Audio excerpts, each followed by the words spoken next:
Good evening, good folks, and welcome to the City of Muskegon City Commission General Session for this Tuesday, December 9th, 2025. Before we get on with business, want to share that we do have several different public comment periods this evening, so let's get some clarification or instructions on how that happens and how to participate. We have, after we do our honors, awards, and presentations, we have several public hearings.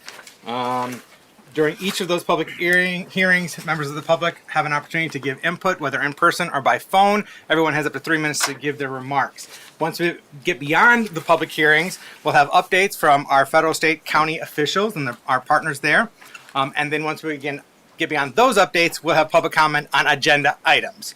I have a few comment forms already for agenda items. If you wish to give public comment on an agenda item during one of the public hearings, or at the end of the meeting on general public comment, I do encourage you to complete a public comment form or at the back of the room.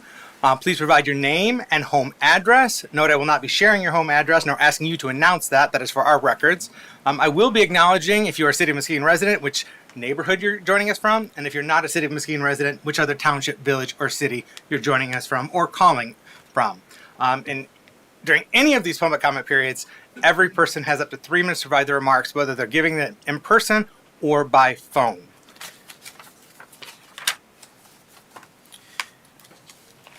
And we are going to get started with prayer and the Pledge of Allegiance. I did not see. Oh, we're going to be. I almost emailed you back, like, hey, can you do the prayer today? We got an email from him about a subject matter. I'm like, wouldn't it be nice if you could lead us in prayer today? So we're going to be led in prayer by Pastor Jeremy Leonards, followed by the Pledge of Allegiance. If you wish to join us for either of those activities, I ask that you stand if you're so capable of doing so. Mr. Mayor, City Commissioners, fellow citizens, if it's your practice to pray, I'd invite you to pray with me.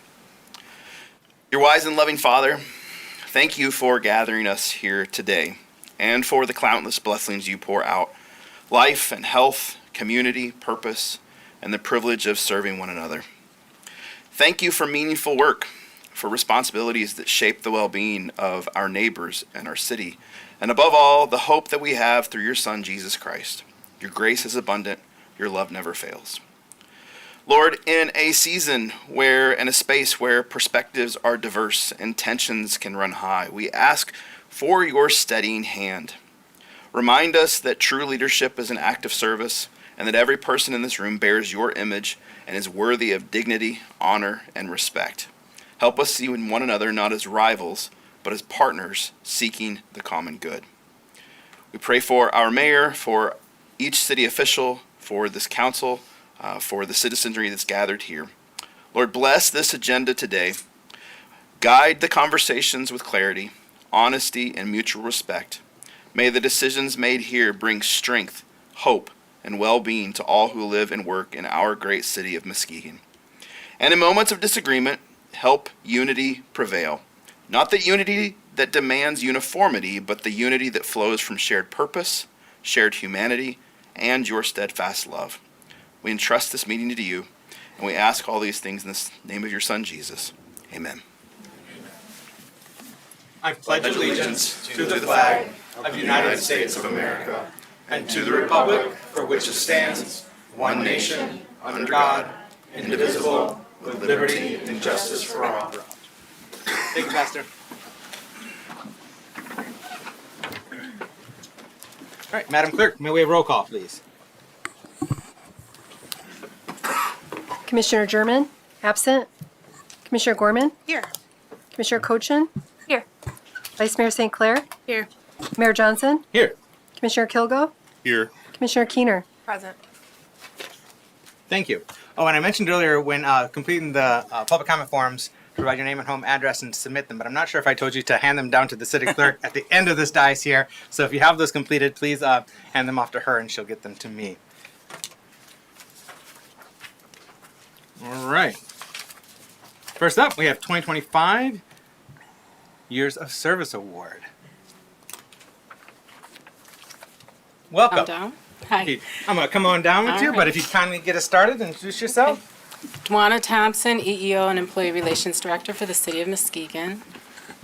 And At this time, we congratulate and say thank you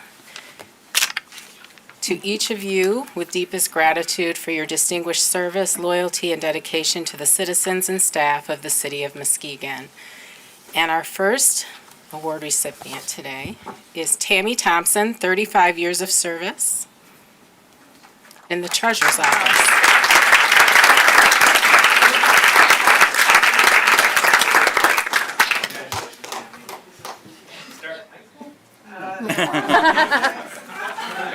We really appreciate your long, enduring dedication to our city. Thank you so much. Appreciate it. Okay, Tim, would you turn around? Fake your handshake. Oh, we're doing Yeah. There we go. And if we could ask you to stay up there, Tammy, so all the people that are here will come up. Amy Beeler, 30 years of service. She's our highway supervisor. Vern Burnt is also a highway supervisor. He's got 25 years of service. Yes. James Diffel is our battalion chief in our fire department. He has 25 years of service.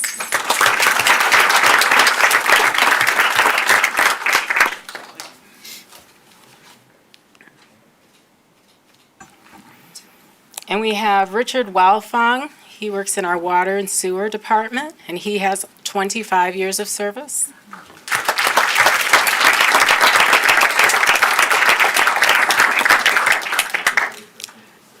John Burns is our police department. He has 20 years of service, along with Robert Dudka, Chad Hoop, and then Joseph Hausman is in our equipment division. He has 20 years of service. Scott Zonnebeld is one of our police captains. He has 20 years of service. Armando Alamillo, he has 10 years of service in our police department. David Bailey has 10 years of service in our parks department. Then we have Dominic Davis. He has 10 years of service in our water filtration plant.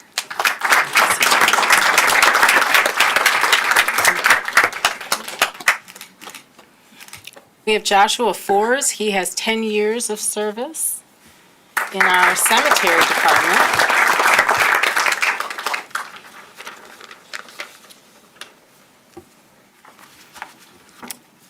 Dan Harwood has 10 years of service in our police department. Mike Hewertson has 10 years of service in our fire department. Cody Merkins has 10 years of service in our police department. Kevin Parker has 10 years of service in our engineering department. Corey Spinner, 10 years of service in our highway department. And Kim Young has 10 years of service, and she's now in the manager's office.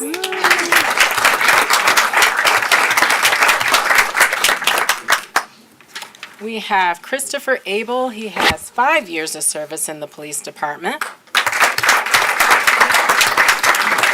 Along with Bridget Boffiso in the police department, 5 years of service. And then we have Ashley Briggs, who is here tonight. She has 5 years of service in our Community and Neighborhood Services Department.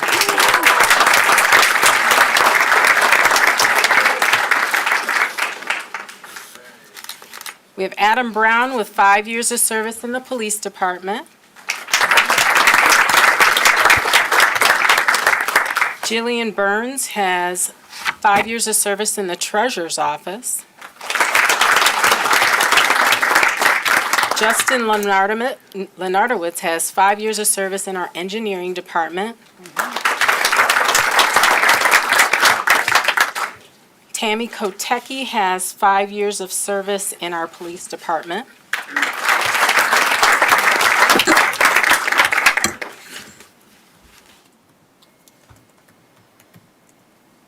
Timothy Malaki Jr. has 5 years of service in our Highway Department. Robert Parsons, also known as Bobby, he has 5 years of service at Trinity Health Arena. Melissa Ruck has 5 years of service at our DPW. Then we have Austin Thompson that has 5 years of service in our police department. And William Van Dyken, who also has 5 years of service in our police department. Thank you all for your service. And our police and fire department also have another engagement this evening, and that's why many of them were not able to make it. And so we wish them well with their years of service. And thank you all who were able to come out tonight.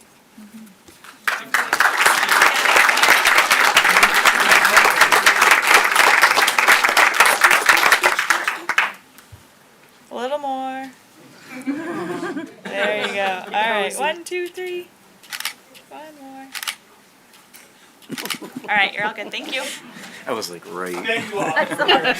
Just out of his face. Very much appreciated value. The heartbeat of the city and operations and making sure we function well and provide good service to our community. So thank you to each of our employees for all your years, and let's give them one more big party round of applause.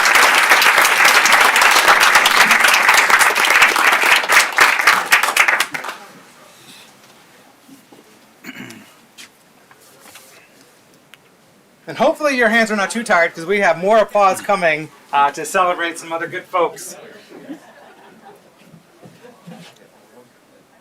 I'll just take them all.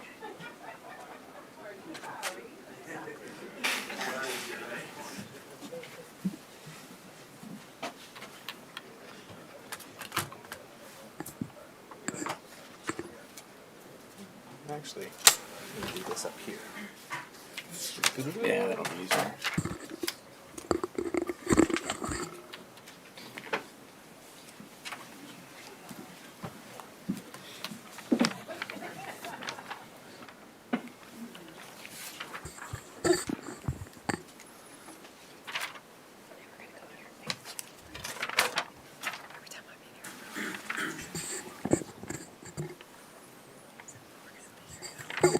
All right. I feel awkward sitting here. Can y'all hear me well enough? Well, I guess folks at home might not be able to hear me. Yeah, let me lean into this just a little bit. This is a proclamation honoring our very own at-large commissioner, Rachel Gorman. Now, whereas Rachel Gorman was elected effective January 1st, 2022, and has served with distinction as an at-large commissioner of the City of Muskegon, bringing dedication, professionalism, and a collaborative spirit to her role. And whereas Commissioner Gorman has been a strong advocate for expanding quality and affordable housing, supporting policies and redevelopment efforts to promote equitable access, reinvestment, and long-term neighborhood stability throughout the city, and whereas she has championed efforts to enhance Muskegon's waterfront, natural assets, and public spaces, helping advance a community-centered vision that strengthens connections, accessibility, and overall quality of life. And whereas Commissioner Gorman has supported initiatives that enhance Muskegon's economic vitality and civic infrastructure, and has played an active role in regional partnerships that foster business development, workforce opportunity, and shared prosperity. And whereas she has contributed to Muskegon's cultural and civic identity through her support of public art, historical stewardship, and philanthropic endeavors that enrich the community and elevate creative expression. And whereas Commissioner Gorman has prioritized transparency, accessibility, and meaningful engagement with residents, ensuring that community voices remain central to decision-making and the shaping of Muskegon's future. And whereas her leadership and impact have been recognized beyond Muskegon, including being named one of Crane's Women of Influence for 2025, and as a member of Crane's 40 Under 40, reflecting her regional influence and commitment to strengthening communities throughout West Michigan and beyond. And now, therefore, on behalf of the City Commission and the residents of the magnificent city of Muskegon, we extend our sincere appreciation to Rachel Gorman for her exemplary service, leadership, and lasting contributions to our community. Thank you, Commissioner Gorman.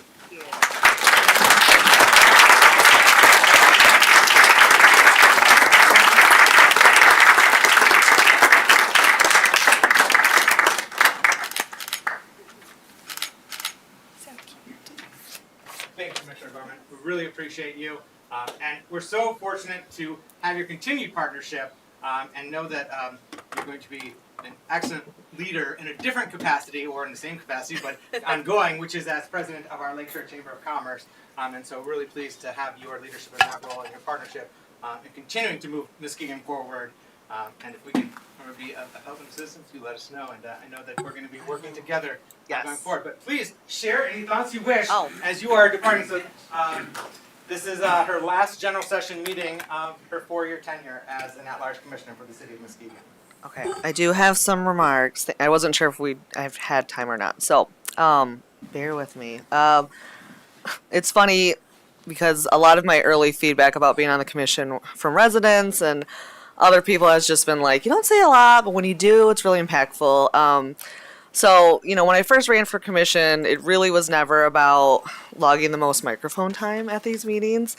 But what I did promise voters in the city of Muskegon was that I would give my best effort to this role. And for me, that meant working closely with our city staff to fully understand the issues and opportunities that would be brought before us, reviewing our packets well in advance, seeking input from residents, neighbors, and other stakeholders in our community, and arriving to these meetings prepared and ready to vote. Despite the long hours that many associate with our meetings, it's really this work behind the scenes and outside of the meetings that requires the most time. And the public rarely sees that part from all of us, but I always believe it's worth every minute in pursuit of a more effective and efficient government. I also ran for this office because I believe so deeply in the forward momentum of our city. Many of us have been proud of the progress made over the last decade, and we did not want the fear of change to halt that progress. That commitment has been, without question, the most challenging part about serving on the commission, but also the most motivating. While some may try to make the work feel demoralizing, I have really found it energizing. I'm proud of what we've been able to accomplish on the commission during this last term, and I truly remain committed to supporting the commission as a private citizen, continuing to move this momentum forward. It has been an honor to serve alongside this body, and I really want to especially acknowledge the Vice Mayor, whose leadership has been both steady and inspiring. I also extend my gratitude to our city staff, who are true public servants and work diligently every day in the best interests of our residents at heart. Thank you to the mayor, who has placed incredible trust in me through my appointment to the West Michigan Shoreline Regional Development Board, which provided invaluable opportunities to collaborate with elected officials across Muskegon County and the greater West Michigan region. Finally, I just want to end on a note of just yesterday, I participated in a focus group evaluating the strengths and challenges that influence why people choose to relocate to Muskegon. One participant noted that although the city is just one municipality in our county, when our commission is not operating in harmony, it can set a tone for unrest of the rest of the county. I share this not as a criticism, but as a reminder of the responsibility that we all carry to set the tone that reflects collaboration rather than grudges and progress rather than stagnation. Muskegon's best days are still ahead, and I'm so grateful to have played a part in the work moving us forward to them, and I look forward to seeing where this commission leads our community next. Thank you so much. Here, here. Thank you, Commissioner Brown.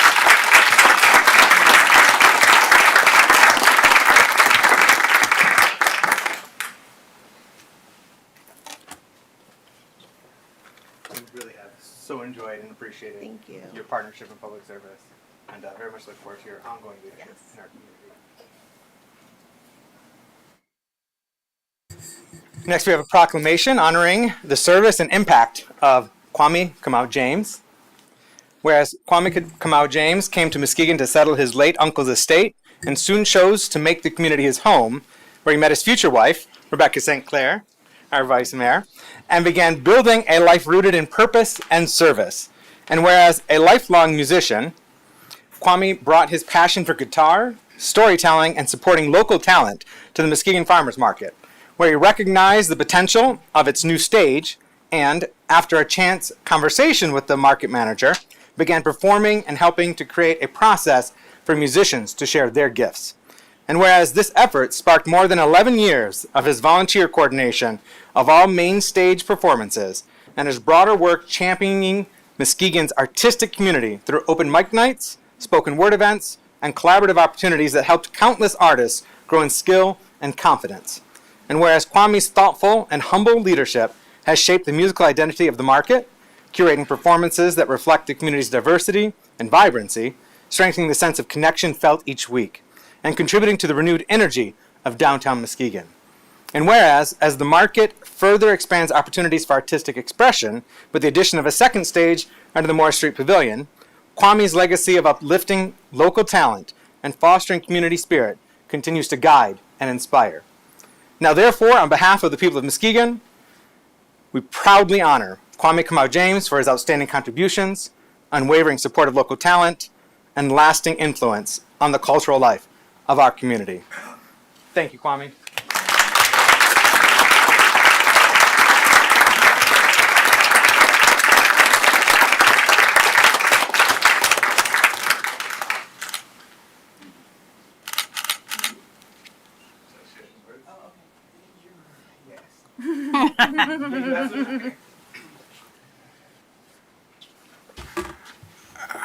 Two words first. Thank you.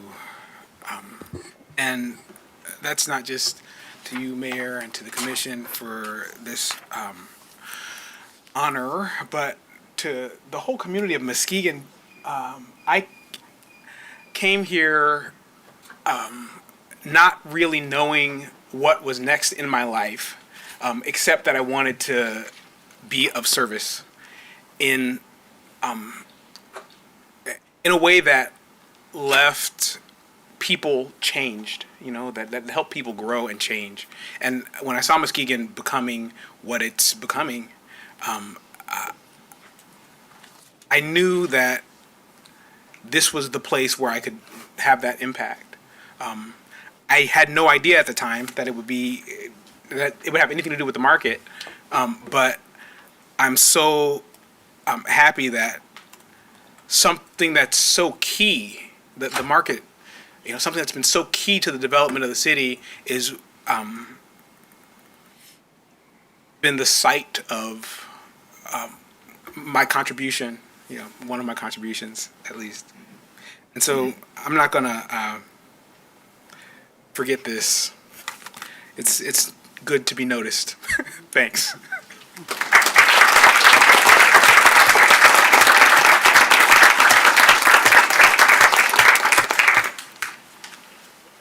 Thank you, Kwame. And next up, this is not on the agenda, but we have another proclamation and celebration to share. This is honoring John C. Schreier, our city attorney at parliamentary law, and dedication of John C. Schreier Circle. Whereas parliamentary law has provided trusted legal counsel to municipalities in West Michigan for decades, and John C. Schreier has been a principal member of that tradition, concentrating his legal practice on public sector law and serving as counsel to the city of Muskegon since 1984 as an assistant city attorney and since 2001 as the city attorney. And whereas Mr. Schreier has served the city of Muskegon with professionalism and distinction, providing guidance on municipal governance, zoning, and land use matters, economic development, ordinance drafting, labor and employment issues, and litigation that have shaped important decisions impacting the future of this community. And whereas the offices of parliamentary law are located at the end of Terrace Street with a front window to Muskegon Lake, and where Mr. Schreier has served this practice as one of its longtime partners. And whereas in appreciation of the decades of legal service and steady counsel to the city, it is fitting that Mr. Schreier be recognized for his many contributions. And whereas the City Commission shall dedicate and name the traffic circle located at the end of Terrace Street near parliamentary law in honor of Mr. Schreier, and that it serves as a daily public reminder of his community services. Now, therefore, be it resolved that on behalf of the City Commission and the residents of the city of Muskegon, we hereby express our profound gratitude to John C. Schreier for his exemplary public service and legal counsel to the city, and hereby name and dedicate the traffic circle at the terminus of Terrace Street as John C. Schreier Circle.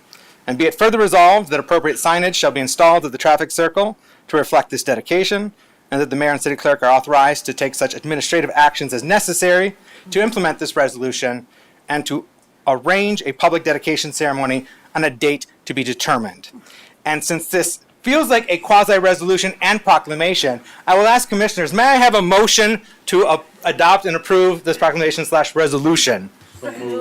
All right, we have a motion by Commissioner Kilgore, supported by Commissioner Cochin. I'm just going to do all in favor. All in favor, please indicate by saying aye. Aye. Any opposed? Same sign. The ayes have it. This has been adopted. Thank you for your many years of service, Councilor Schreier. you want to come on down?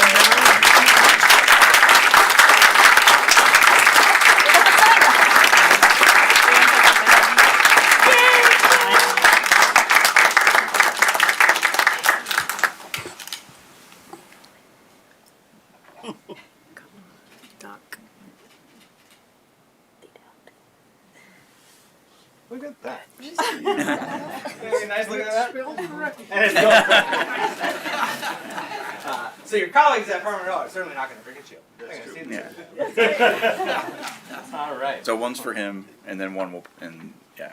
So we're going to have one commemorative for you. Wow. So your family doesn't forget you either. That's right. All right. Well, you are welcome to share your remarks at the podium or at the dais. Let me do it at the dais. Look at here. Let me do it from the podium instead. Okay.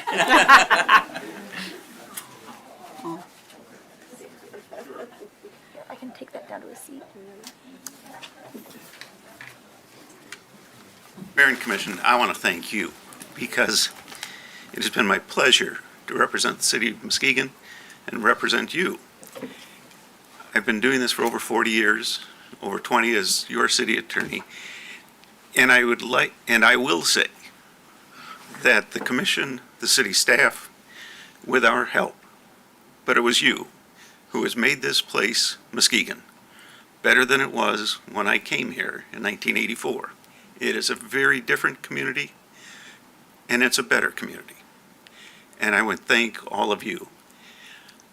I must say I could not have done it by myself. I had the support of my wife, Deb, my family, and Parmenter family. My wife used to joke, although it was truthful, that some of the things that we deal with, she would learn about in the paper. And somebody would say to Deb, didn't John tell you this was?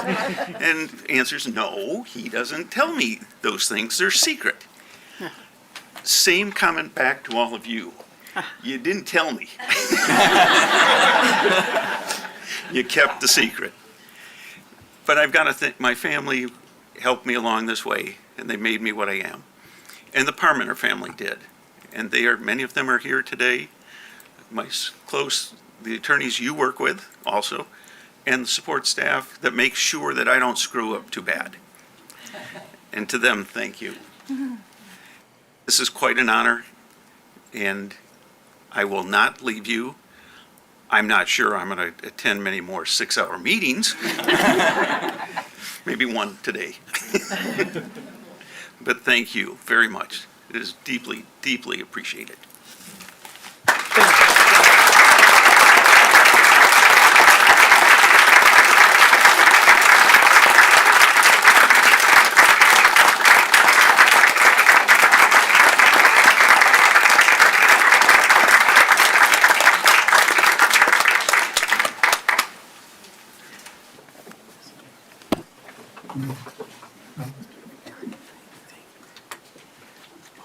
All right, moving on to public hearings now.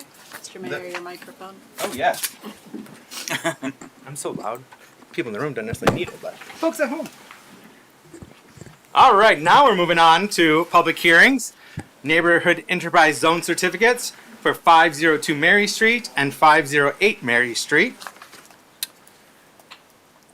Good evening. If you'd kindly introduce yourself and report out on this item, please. Absolutely. My name is Isabella Gonzalez. I'm a development analyst here at the City of Muskegon. Today we have a public hearing for 502 and 508 Mary Street. Stephen Homes and Investments submitted 2 applications for Neighborhood Enterprise Zone certificates for the construction of single-family homes. The project cost for 502 Mary is estimated at $175,000, and the project cost for 508 Mary is estimated at $140,000. So these properties were previously owned by the City of Muskegon. The applicant has met all local and state requirements for the issuance of NEZ certificates.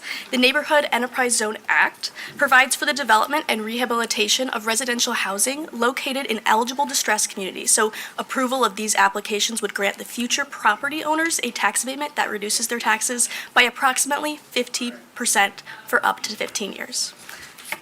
I have the developer here to answer questions after the public hearing. All right, excellent.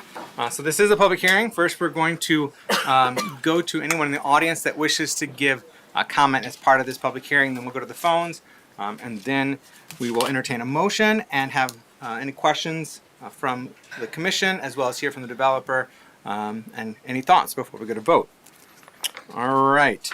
Is there anyone, I don't have any comment forms to speak on this public hearing. Is there anyone in the audience that does wish to give comment with regard to the issuance of NAZ certificates for 502 and 508 Mary Street? Seeing none in the audience, we're going to go to the phones. That number is 231-724-6721. This is a public hearing specifically with regard to the issuance of NAZ certificates. So if you wish to speak on this matter, you may phone in right now. Again, that number is 231-724-6721. Please turn down any audio in the background when you're calling in.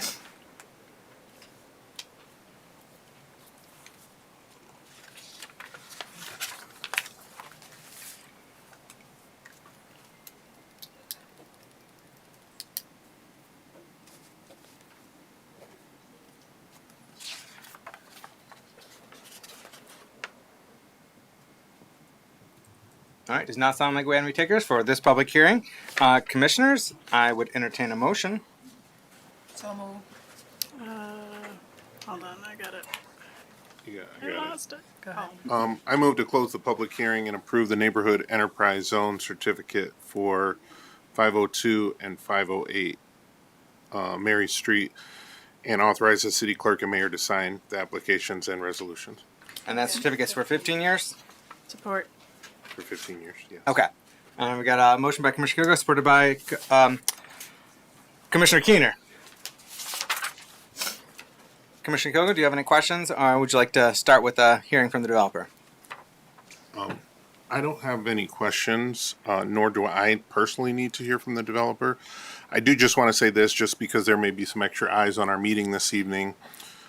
The NEZ certificates that we're doing for the city of Muskegon are just another cog in the wheel to try and help provide affordable housing for our community. And we're getting close to the max. And there are some houses out there right now where they've already been approved for NEZ certificates. And being able to take advantage of 50% off of your taxes for 15 years is amazing. So please make sure to tell people that these type of opportunities are available in the city of Muskegon. Thank you.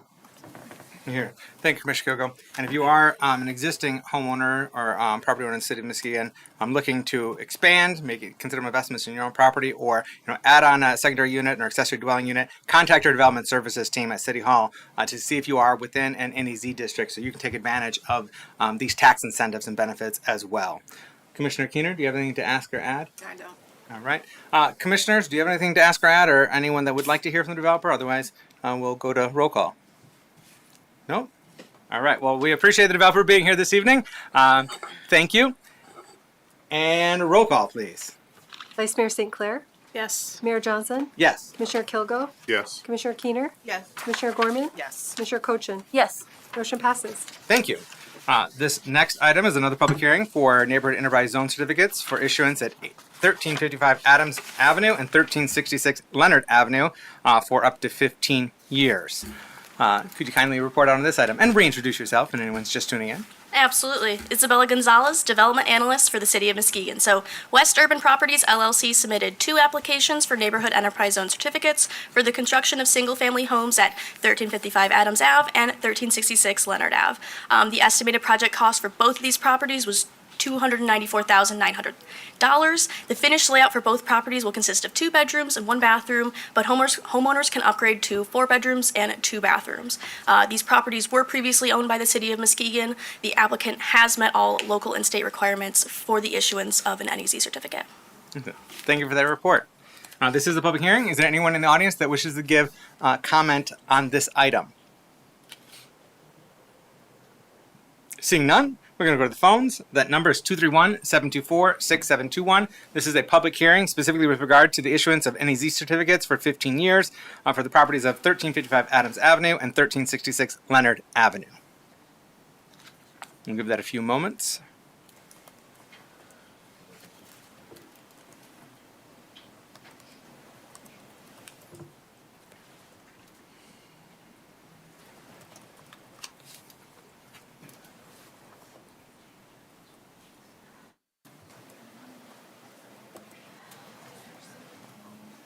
Does not sound like we have any callers for this public hearing. Commissioners, I would entertain a motion. I move to close the public hearing and approve Neighborhood Enterprise Zone NEZ certificates for 15 years at 1355 Adams Avenue and 1366 Leonard Avenue, and authorize the city clerk and mayor to sign the applications and resolutions. Support. We have a motion by Commissioner Keener, supported by Commissioner Cochin. Commissioner Keener, do you have anything to ask or add at this time? I do not. Thank you. Commissioner Cochin? I don't. I would like to echo Commissioner Kilgo's sentiments. This is a really good tool that we have at our disposal, and I'm hoping everybody at home shares it with their friends and families who live in the city of Muskegon to see if they can qualify for this, because I would love to see more people become homeowners as well. Thank you, Commissioner Cochin. Commissioner Kilgo? Yes, I just have one question for staff or the developer, doesn't matter. The 294.9, is that for both together, or is that each property separately? Together. Thank you. Thank you, Commissioner Kilgo. Anything else, Commissioners, to ask or add? No? All right. Roll call, please. Mayor Johnson? Yes. Commissioner Kilgo? Yes. Commissioner Keener? Yes. Commissioner Gorman? Yes. Commissioner Cochin? Yes. Vice Mayor St. Clair? Yes. Motion passes. Thank you. And one more public hearing with regard to the issuance of a NEZ certificate for 289 Meeking Street. Welcome back, Analyst Isabella. You got a report out on this item for us as well? Yes, absolutely. So, Deanna Myers of A Venture Investments LLC submitted an application for a Neighborhood Enterprise Zone certificate for the construction of one single-family home at 289 Meeking Street. The property has 3 bedrooms and 2 bathrooms, does have a basement. The estimated project cost was $166,000, and from what I know of the builder, the home is for sale. It was sold or going to be for sale for $243,000. The applicant met all state and local requirements for the issuance of an NEZ certificate, and the assessor did sign the application as well. Thank you. This is a public hearing. Is there anyone in the audience that wishes to give comment on this particular item? Seeing no one in the audience, we're going to go to the phones. That phone number is 231-724-6721. This is for giving public comment as part of a hearing on the issuance of an NEZ certificate for 289 Meeking Street.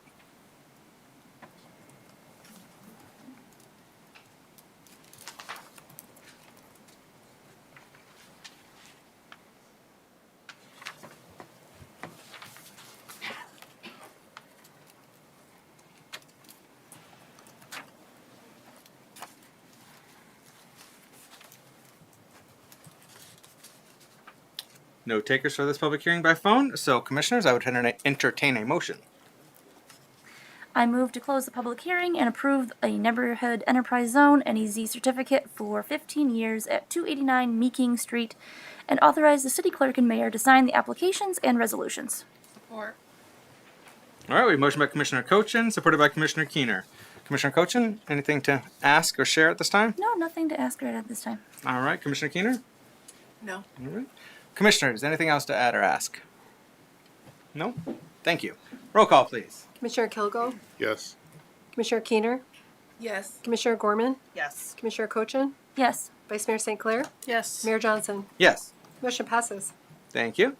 All right, now this public hearing, moving away from NEZ certificates, this is on the establishment of a commercial redevelopment district for 380 West Western Avenue, Suite 140. Welcome back. Kindly introduce yourself once more and report out on this item, please. Absolutely. Isabella Gonzalez, Development Analyst for the City of Muskegon. So the City of Muskegon has been requested for the establishment of a commercial redevelopment district for 380 West Westerns Ave, Suite 140, on behalf of Zini LLC. So creating the district will enable the property owner to apply for a commercial facilities exemption certificate. If approved, the certificate will freeze the taxable value of the building and exempt the new real property investment from local taxes for the duration of the exemption. So the proposed redevelopment will take an old subway and turn it into a tasting room offering craft cocktails in small bites. The builder is here for questions for the certificate. Excellent, thank you. Sounds like it'd be an exciting addition to our downtown. All right, this is a public hearing. Is there anyone in the audience that wishes to give comment on this particular item, which is the creation of a commercial redevelopment district for 380 West Western, Suite 140? Seeing no takers in the audience, we're going to go to the phones. That's 724-6721.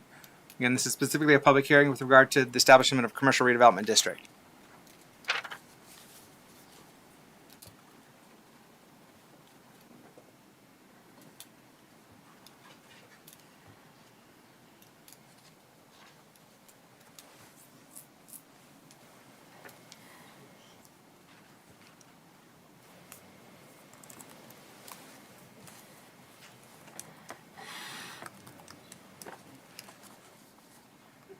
All right, no callers for public comment on this item.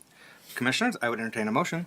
I move to close the public hearing and approve the establishment of the commercial residential redevelopment district for 380 West Western Avenue, Suite 140, and authorize the mayor and city clerk to sign the resolution. Support.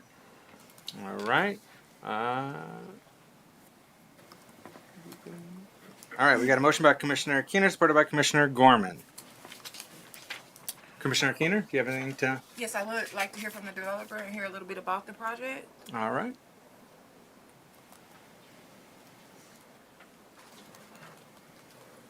Good evening. Hi, my name is KV Lennon. I'm really excited to be part of the neighborhood downtown Muskegon. I'm opening Zinni LLC, which is a craft tasting room that will bring Zinni products that is known in local markets in the Grand Rapids and beyond. I'm in California as well in Florida. I thought this is my backyard. I might as well build a nice tasting room and bring fusion food to the downtown area. Instead of having customer traveling other places, let's make Muskegon a destination for fusion Asian food as well as other areas. And working with the local culinary school, every 3 months we'll have a different menu and really help uplift our local talent and be able to support them during their journey as they're looking to become culinary chefs. So that's my idea, and hopefully we'll be up in business in 3 months. Thank you so much. It Thank sounds you. very exciting, and I appreciate you utilizing the students here in the community as well. It's such a unique idea, and I'm very much looking forward to, because I love a good tasting. Me too, so I look forward to having you there. Thank you so much, commissioners. Here, and ditto to that, and I really appreciate you being able to revitalize and reutilize that space, the former Absolutely.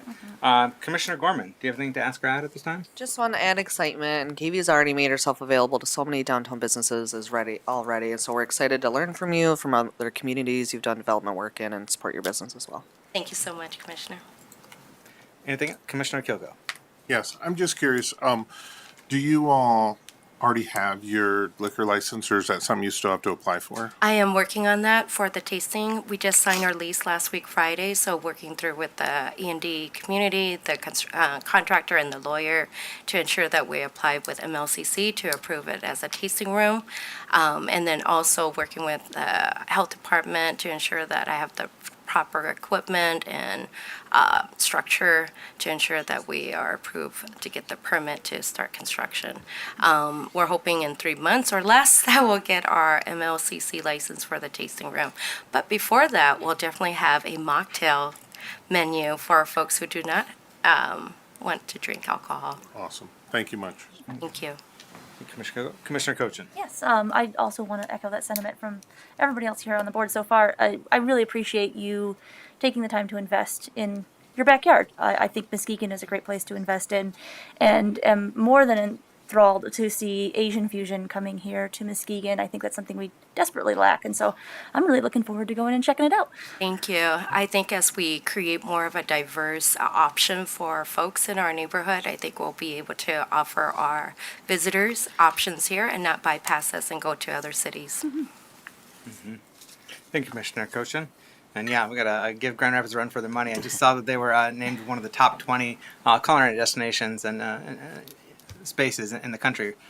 So we're gonna go out to compete. Thank you. Thank you. Commissioners, anything else to ask or add? Roll call, please. Commissioner Keener, Yes.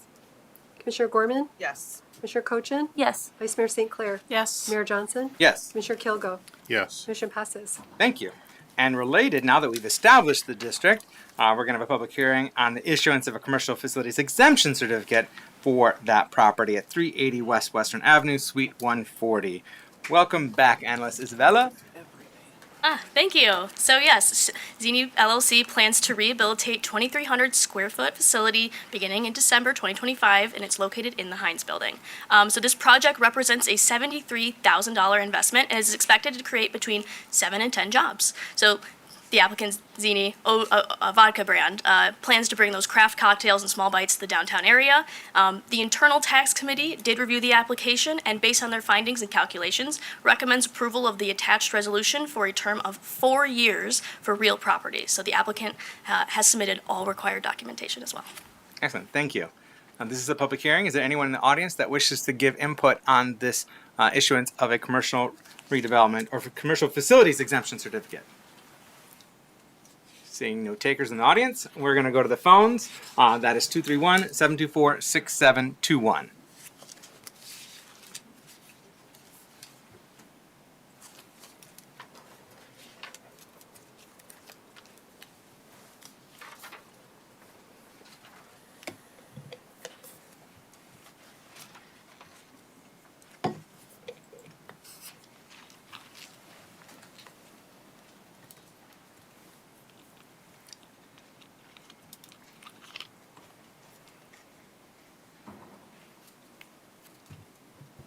All right, no takers, short phone and public comment as part of this hearing.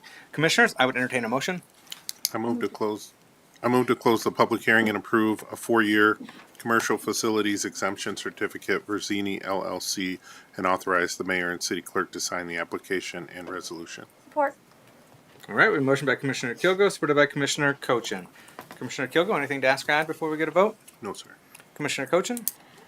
Commissioners? Anything else? Seeing none? All right, roll call, please.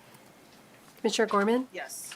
Commissioner Cochin? Yes. Vice Mayor St. Clair? Yes. Mayor Johnson? Yes. Commissioner Kilgo? Yes. Commissioner Keener? Yes. Motion passes. Thank you. Congratulations, and thank you so much for choosing to invest and grow with Muskegon. Next up, and our final public hearing, is a Brownfield Plan Amendment number 2, the second Brownfield Plan Amendment for Benton Brownfield. Good evening. Kindly introduce yourself and please report out on this item. Good evening. My name is Jake Ekholm. I'm the Director of Development Services for the City of Muskegon. So this is a lucky catch by Jeff Salowitz, our brownfield consultant that we utilize to verify eligible activities and look over brownfield plans. So as luck would have it, he had brought sort of a creative idea to us for another potential development adjacent to the Benton Brownfield and asked for consideration from our legal team on whether or not we could take a parcel from that Benton Brownfield, combine it with another group of parcels for a housing infill development, and then utilize the TIF capture from basically extend the Benton Brownfield to utilize that TIF capture. We determined that was not viable through Act 381, and that was one time where someone had a brownfield question for me and I had to answer, I don't know, I'll have to get back with you on that. But what it did is in researching that question, what we found was some interesting stuff that kind of predated anybody in our division's tenure working on brownfield. So in 2008, the Benton Brownfield took place, and there was several phases of development that were meant to occur on and along Henry Street and Pulaski. And so, unfortunately, there was obviously a pretty significant economic downturn in 2008, I'm sure we all remember. And by 2012, the brownfield was underperforming, and so the city, in assistance to the developers, bought out the eligible activities for around $1.6 million at that time, $1.66 million, I believe, and then became the beneficiaries of the TIF. Unfortunately, the complete development program was never built, and so only a portion of the Benton original brownfield development was built, which did not create adequate taxable value to reimburse all of the eligible activities in the TIF plan in the projected time frame of the TIF, which would end this year. And so the state capture has completed, but the local only, the Brownfield Board has the option to extend for the full statutory 30 years if they so choose, to allow for that TIF capture. So as of right now, the city of Muskegon as the beneficiary is still owed about $613,000 in TIF capture. So this morning at their meeting, the Brownfield Board voted unanimously to extend this for the full statutory period to allow the city to be reimbursed for their TIF capture, thereby delaying the Brownfield Board's 5 years of capture. They'll swing to the positive by about $150,000 just with appreciation of the property value once they get their full 5 years of capture. But instead of starting in 2026, they now don't get to capture until 2032, so that the city of Muskegon can benefit from capturing its full TIF investment that it made in 2012. So that's a lot, but happy to answer any questions. We do recommend that we extend it. We have the right to do so in local only capture. Thank you, Director Ekholm. This is a public hearing. Is there anyone in the audience that wishes to give comment on this item? Seeing no takers, we're going to go to the phones. That's 231-724-6721. This is specifically with regard to a second amendment to the Brownfield Plan for Benton Brownfield.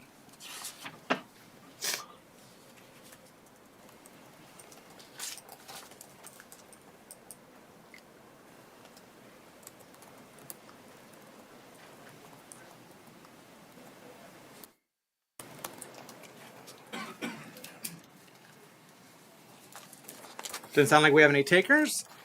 Commissioners, I would entertain a motion. I move to close the public hearing and approve the resolution for Brownfield Plan Amendment Number 2 for Benton Brownfield and authorize the mayor and city clerk to sign. Support. We have a motion by Commissioner Cochin, supported by Commissioner Kilgo. Commissioner Cochin, do you have anything to ask or add? I do not at this time, no. Thank you. Commissioner Kilgo. Yes. I do have some questions for staff. Can you repeat that whole thing you just? No, I can if you want. no, thank you. I think you have a busy night. I do have a question though about the developer or the current owner. Are there still negotiations, or is a third party still interested in doing another project there? Yeah, that's a great question. So that project, we're still in discussions with that developer. So that's actually primarily accessed off of Barclay. And so the development program, without getting into a ton of detail, would connect Pulaski all the way through. And there would be some infrastructure work needed, but that is a strict housing development. So it's more of a residential neighborhood housing development.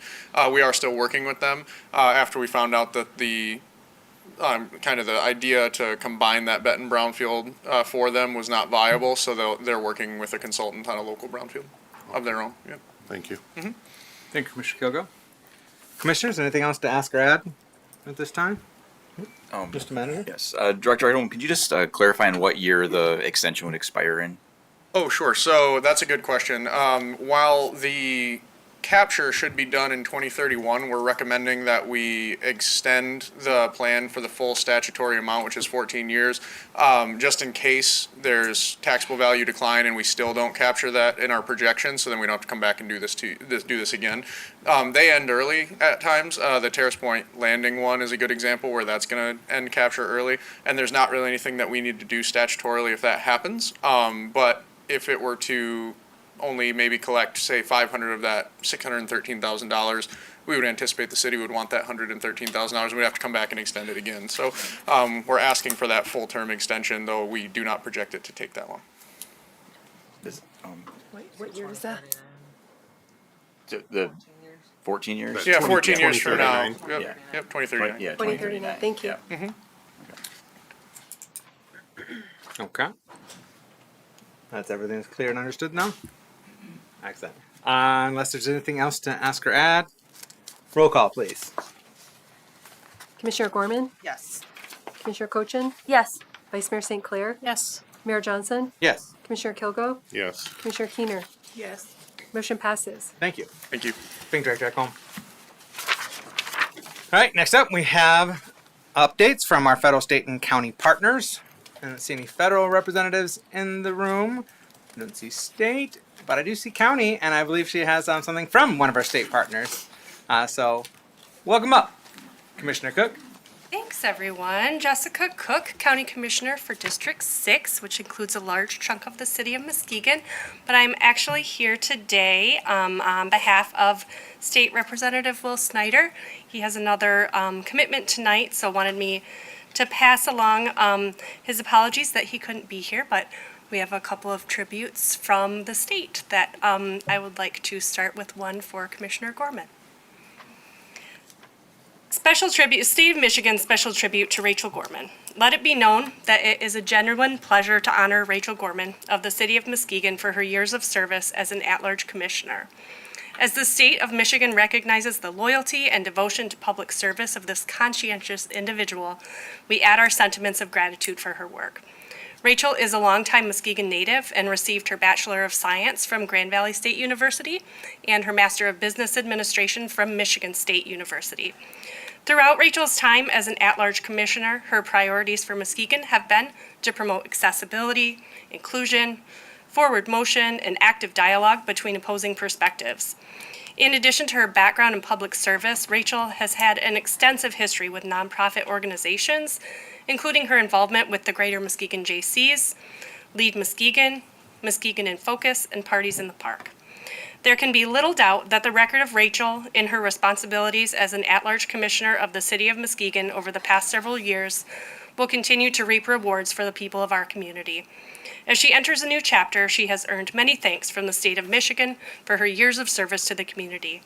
In special tribute, therefore, this tribute is signed and dedicated to honor and thank Rachel Gorman for her work as an at-large commissioner.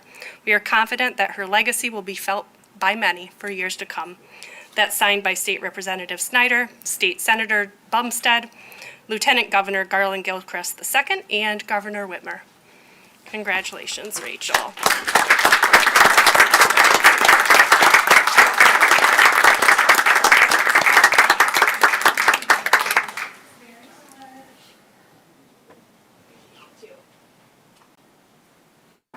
Last but certainly not least, this is a special tribute from the state to John Schreier, Let it be known that it is a genuine pleasure to honor John Schreier for his years of service as the City of Muskegon's attorney.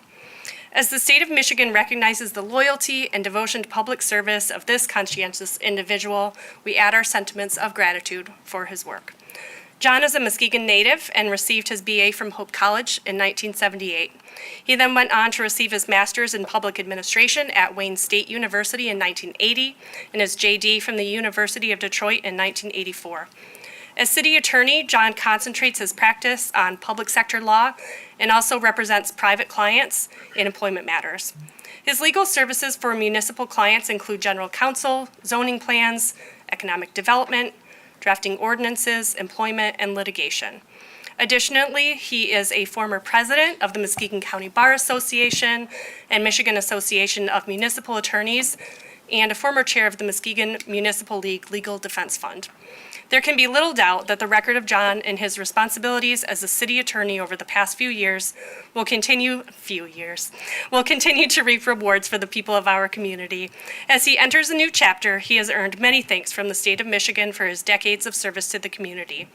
In special tribute, therefore, this tribute is signed and dedicated to honor and thank John C. Schreier for his work as an attorney for the City of Muskegon. We are confident that his legacy will be felt for many years to come. Signed, State Representative Snyder, State Senator Bumstead, Lieutenant Governor Gilchrist, and Governor Whitmer. Congratulations.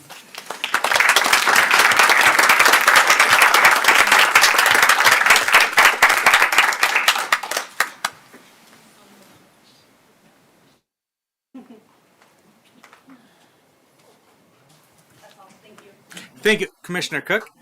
Commissioner Cook. Hold up, if you don't mind. First of all, thank you for sharing that, and thank you to Representative Snyder for presenting that, and expressing appreciation for our partners here at City Hall and the work they've done. But while we have you here, because you were at our last meeting as well, and you read a resolution of support that had been for the Fisherman's Landing Mart Dock Development Agreement that had been unanimously adopted by the Muskegon County Board of Commissioners. And was remiss, I meant to ask you at that time, because there had been some conversation, and I remember seeing you and other members of the county team at our various different engagements around this project and this initiative. And there was some talk then about the prospect of a campground being developed at Dune Harbor Park. Yes. Potentially inclusive of parking for trailer parking for boats and the like. And I think that park was looking at over 50 acres potentially for camping facilities. And I was just wondering if you have any updates on that, if that's still something that the county board is of the mind of pursuing still. Is there anything you might be able to share with us or update us on that? I can't share anything concrete. It is absolutely part of our long-term vision for the property and seen as the best use for the property as it currently stands. I will clarify that if it were to move forward, especially based on environmental regulations and access issues, it would not have boating access to Lake Michigan or Muskegon Lake. Absolutely. Its location is close to launch ramps on Muskegon Lake and Lake Michigan, and it would be designed as primarily a campground. It would have spaces for tents as well with lots of parking for boats. Okay. Absolutely. Okay. That's supported by our Parks and Recreation Commission and in theory by our county commission. They've seen the visioning process that we went through with the community when we first launched that idea, but we haven't voted on it yet. Thank you. Appreciate that. Yeah, because we have 2 municipal launch ramps just within 5 minutes of Yes. that property. Easy so, access to the freeway as well, which Yes. is exciting. Yeah. Thank you. Thanks. Appreciate that. Do we have any other county officials that wish to give updates, or state or feds that might have popped in? I don't see any. All right. We're going to move on to public comment on agenda items. I know several of you are here to provide such comments. Do you have any more forms down there, Madam Clerk? No. All right, I'm going to get underway. First up, we have Dave Alexander joining us from the Beechwood Bluffton neighborhood. Welcome, sir. You have 3 minutes to provide your You get to remarks. start with A, is that it? Mayor? Dave Alexander, I'm from Balcombs Cove and Beechwood Bluffton neighborhoods. Commissioners, Mayor, my adamant support for the waterfront agreement with Mart Dock and Sand Products. I want to thank city management, city legal staff, and the owners and managers of the Mart Dock. Your hard work has brought us here today. I pray that there are 4 votes before me to approve this agreement. Mayor and city commissioners, this is a legacy vote for you, for this commission, our city, and our community. Please vote the broad interests of those in this community and the city, and not the narrow interests of some. Thank you, City Attorney Schreier, for your years of dedicated service, and thank you, Commissioner Gorman, for your service and continued leadership. Happy holidays, all. Thank you, Mr. Alexander.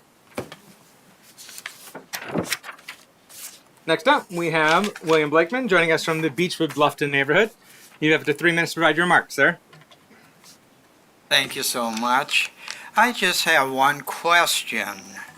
What is the benefit of this land swap for the benefit of the people of Muskegon? That's my question. Thank you, sir. When we get to a discussion and deliberation of that item, I hope that we will be elucidating that answer well enough for you.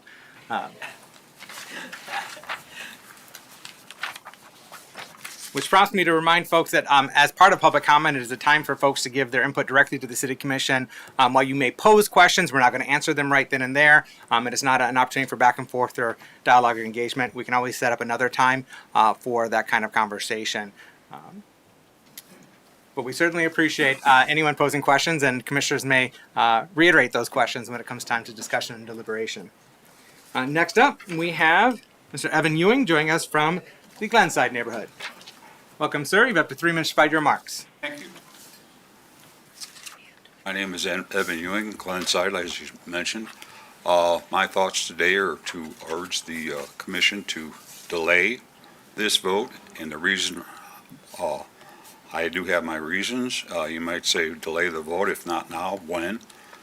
My when is to the point of when I came in here on other commission meetings, and I heard the police chief ask that for 8 more officers, that I think the time and energy of the commission would be well served to the community to fulfill that request.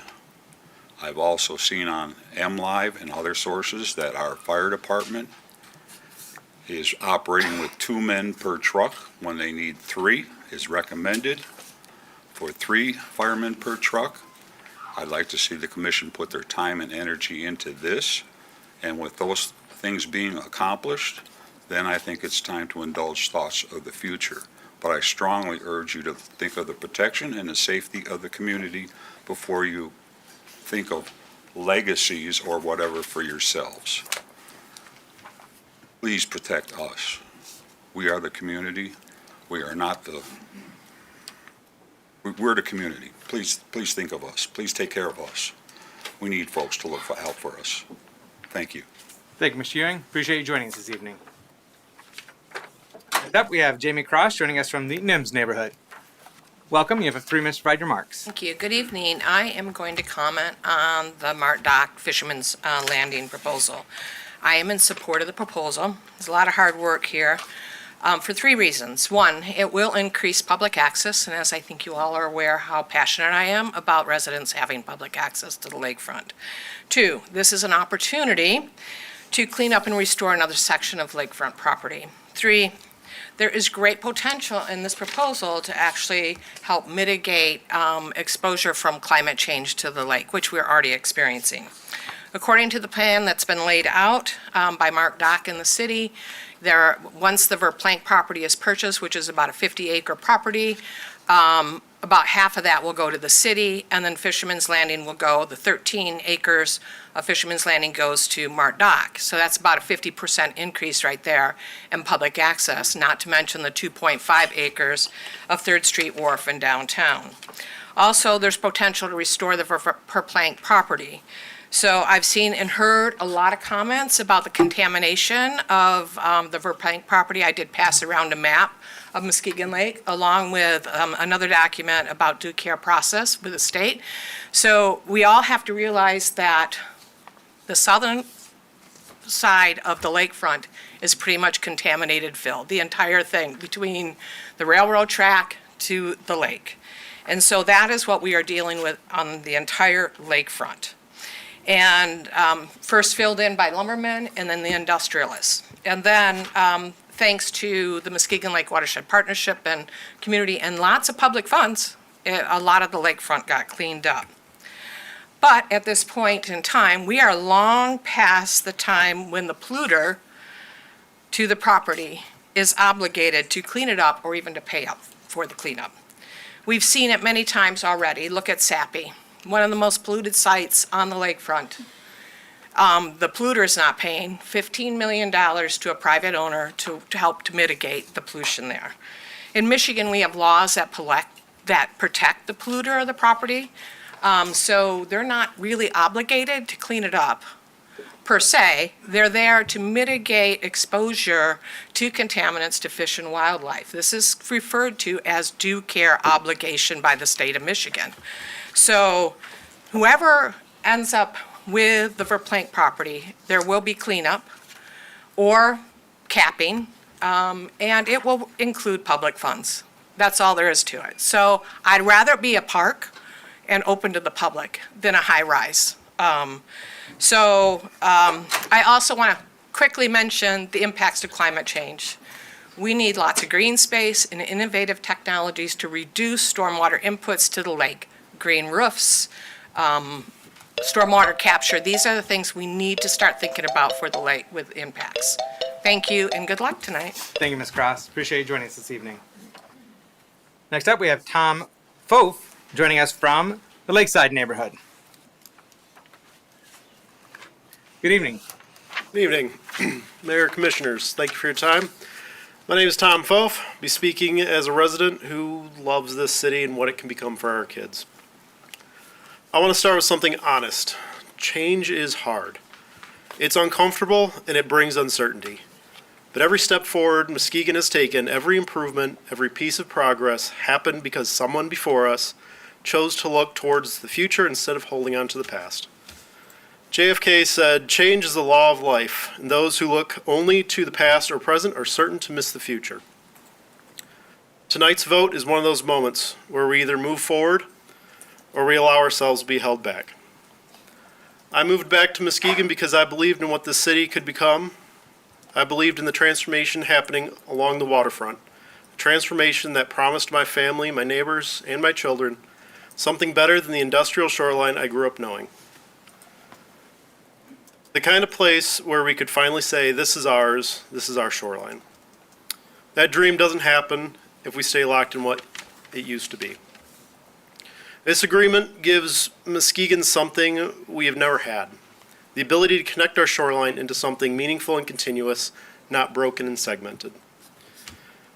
This is how we build a safer, healthier, and more welcoming Muskegon. This is how we ensure that a family's first view of our city isn't a contaminated industrial site next to a working dock, but a signature waterfront we can be proud of. We double our public waterfront, we gain more than 60% more city-owned acreage along Muskegon Lake. We gain wetland restoration, public access, long-term ownership, profit-sharing agreement that can strengthen city services and help fill in our budget. And we lose a gated seasonal campground and 48 parking spaces. That's not a sacrifice, that is a blessing we can offer to our children. I've heard people say this will destroy Muskegon, but when I listen to our county leaders, economic development partners, local business voices, and I see the majority of the supportive emails from residents, I hear the opposite. I hear hope, excitement, and the desire to keep moving forward. For decades, Muskegon wished for partners willing to help us reshape the shoreline. Tonight we finally have them. Please don't squander that. You have the ability to walk away next year with the different options if things aren't working out right. But tonight you have the ability to give Muskegon a future that matches the dreams our community has carried for far too long. This is the most important vote of your service. Please choose progress. Please choose the residents of the city, and please choose the future we deserve. Please support this land swap. Thank you. Thank you, Mr. Foth. Appreciate you joining us this evening. Next up, we have Brandon Wright joining us from the Sheldon Park neighborhood. Welcome, sir. You have up to 3 minutes to provide your remarks. Good evening. I'm one of those elite campers at the campground. I live in the city of Muskegon. Proud of city of Muskegon. There's ways to keep the campground and still have our cake and eat it too. You guys want legacy. You guys vote yes on this, and Muskegon falls apart. That's on you, and nobody else. I want to sit there. We can make Muskegon beautiful, keep the campground, and everything will be good. Thank you. Thank you, Mr. Wright. Appreciate you joining us this evening.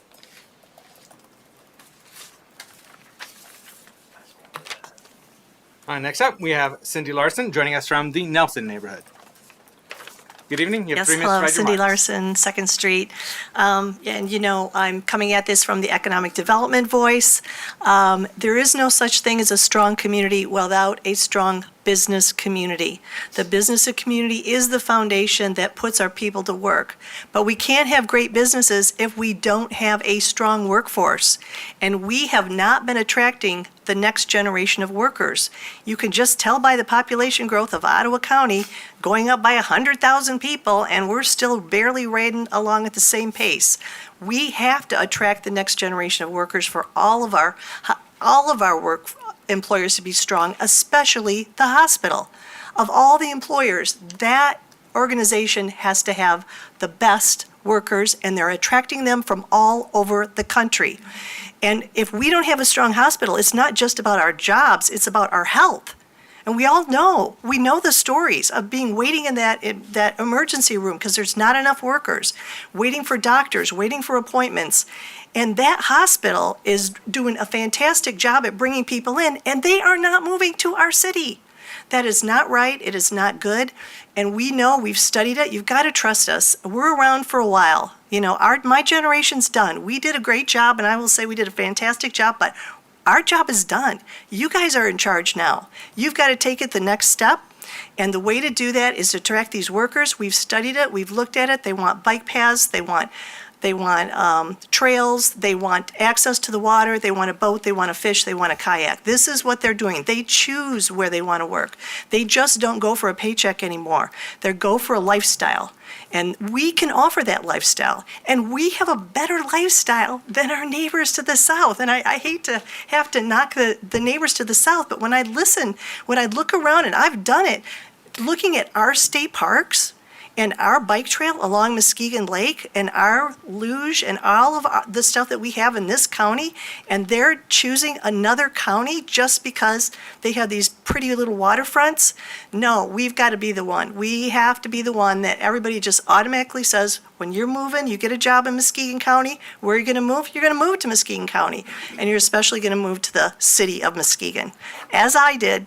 I left because I got laid off in 1984, but I did come back because I lived elsewhere and I started to appreciate how beautiful it is here and all the great lifestyle that I have and still have today. And I want to retire here and enjoy all the stuff that you guys are going to do. So I want to retire now, okay? Can I do that? So I'm hoping after tonight it's going to be easy sailing for me. So thank you. Thank you, Ms. Larson. Appreciate you joining us this evening. We've got a few more comment forms left, and then we'll be getting on with our consent agenda. There's still time if you wish to complete a comment form to speak on any of the agenda items, however. Next up, we have Darlene DeHootie joining us from the City of Norton Shores.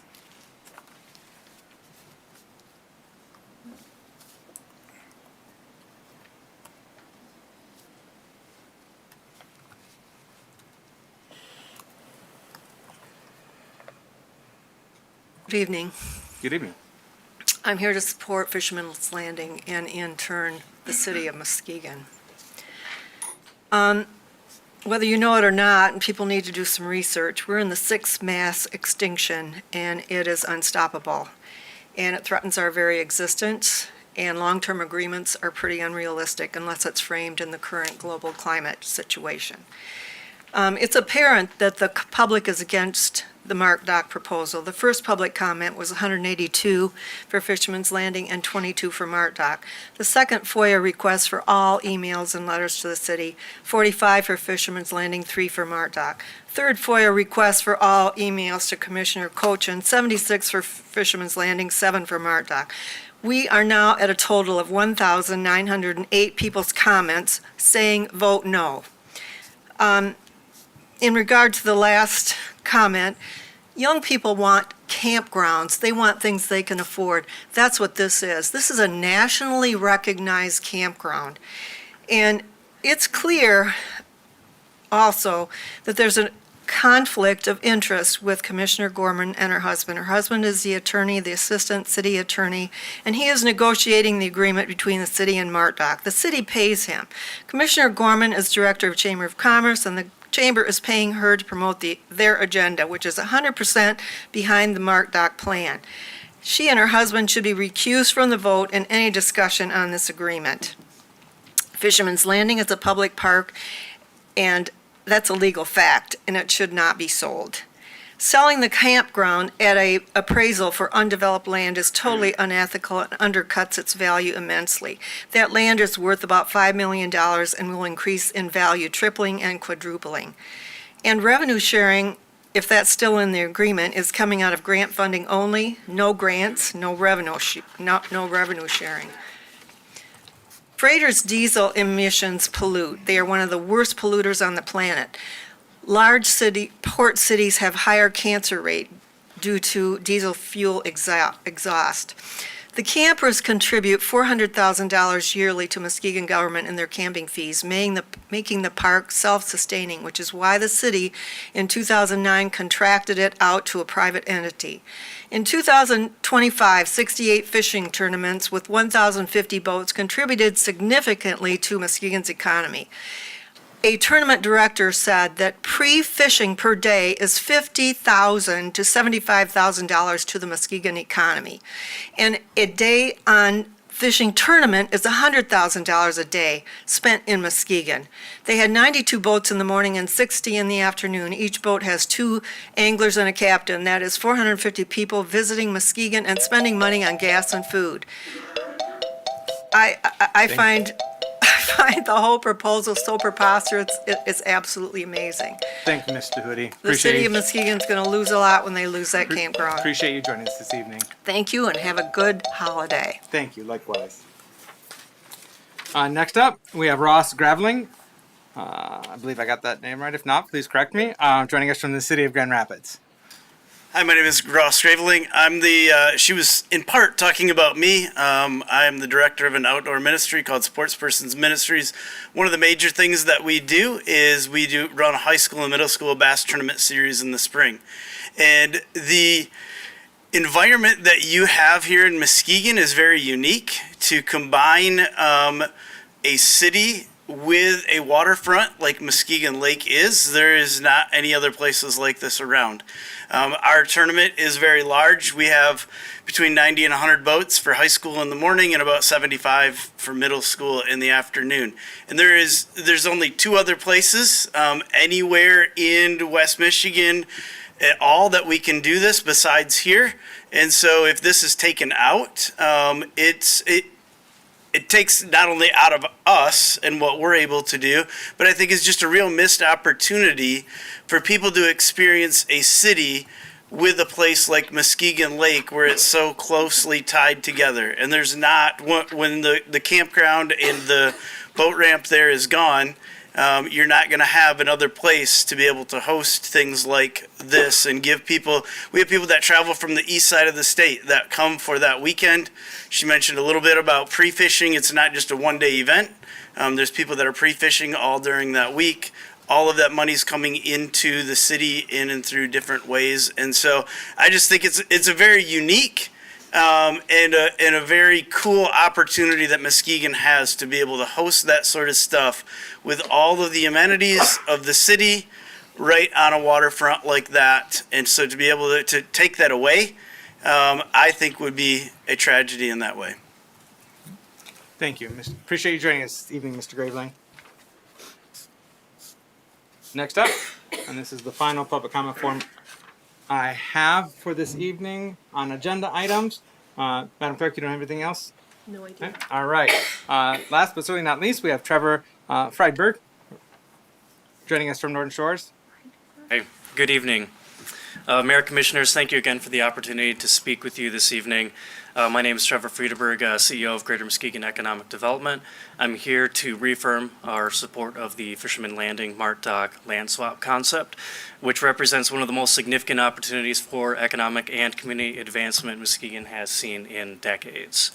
At its core, this proposal is economic development. It strengthens an existing employer, lays the groundwork for future job creation, and simultaneously opens the door for new public amenities, businesses, and recreation. A vote for this concept is a vote for progress and for a Muskegon that continues to grow, connect, and capitalize on its extraordinary momentum. What makes this project stand out is the proactive role that Martok has taken in this process. They've recognized that their long-term growth is better served outside of the core downtown area of the city, creating opportunities to open up land on the lake, creating more access points for the community.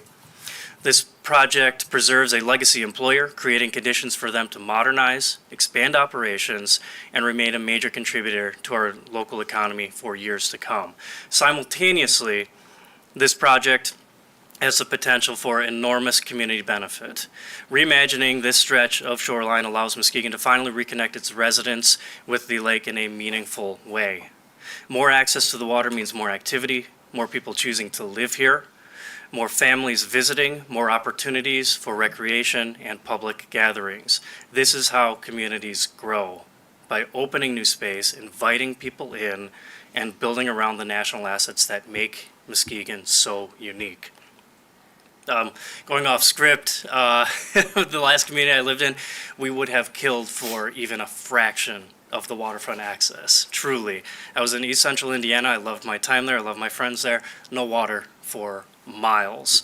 And this is truly an incredible place that we have here, and we are under leveraging it, in my opinion, at this point. The timing of this proposal could not be more aligned. With $2.8 million in grant resources available, we have a chance to accelerate improvements that will enhance the waterfront and spark further private investment. Pair that with the recent removal of Muskegon Lake from the EPA's area of concern, and the message practically writes itself.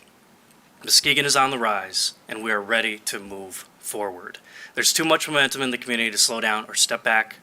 This concept represents the kind of thoughtful, strategic progress that has propelled Muskegon's resurgence over the past several years. It honors our industrial heritage while embracing our future as a vibrant waterfront community. For all these reasons, I urge you to vote in favor of this proposal. It represents real economic development, real opportunity, real growth for Muskegon. Thank you for your leadership and for your commitment to building the next chapter of Muskegon's success. Thank you, Mr. Friedeberg. Appreciate you joining us this evening. And perfectly timing that to 3 minutes as well. Practicing all day. Last call for public comment from the audience on an agenda item or items. Seeing no takers, we are going to go to the phones. That number is 231-724-6721. This is public comment on agenda items for this evening. When you call in, please turn down any audio in the background. State your name. If you're a City of Muskegon resident, which neighborhood you're calling from. And if you're not a City of Muskegon resident, which other township, village, or city you're calling from. And please identify the agenda items you're speaking on. Again, that phone number is 231-724-6721. And we have our first caller. Keita Burtz says. Hi, this is Jeanette Moore from Jackson Hill. Hi, Miss Jeanette. You have 3 minutes to provide your remarks. Hi, I'm glad. How is all the commissioners doing, first of all, and congratulations to everyone for their accomplishment. But I wasn't able to attend the meeting tonight, but I do want to express my opinion on the proposed land swap, which is a definite yes for me. Not because I wish to see camping removed from fishermen landings, but because I believe it would be beneficial for the entire city to have access to the lake shore. Therefore, fostering future growth, although change can be challenging, positive change is ultimately beneficial. And I think it would be good for everyone in the long run. And everyone have a happy holiday from the Moors. All right, thank you, Miss Jeanette. Appreciate you phoning in from our Jackson Hill neighborhood. All right, have a good night, everyone. Take care. Sounds like we had another caller. Another one, yep. Go ahead. All right, you're with the City of Muskegon City Commission. Good evening. They hung up.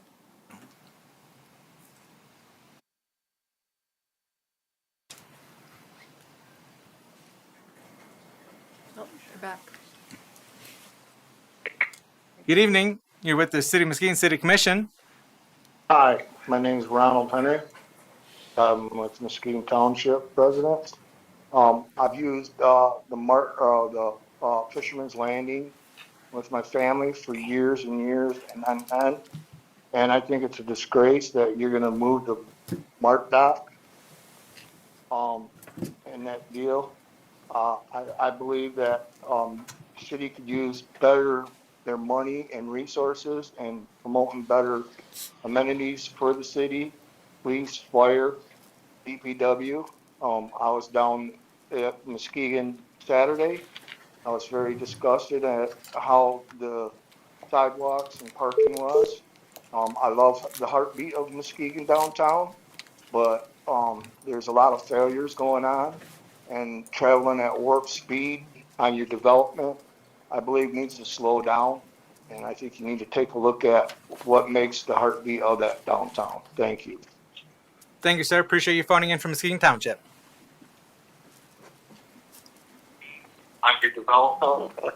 Good evening. You're with the Muskegon City Commission. Please turn down any audio in the background. State your name, which agenda items you're speaking on, and where you're calling from. I'm calling from Muskegon. I'm from Jackson Hill neighborhood. My name is Javon Robeson, and I just wanted to voice my opinion on Fisherman Landing. Thank you. You have 3 minutes to provide your remarks, sir.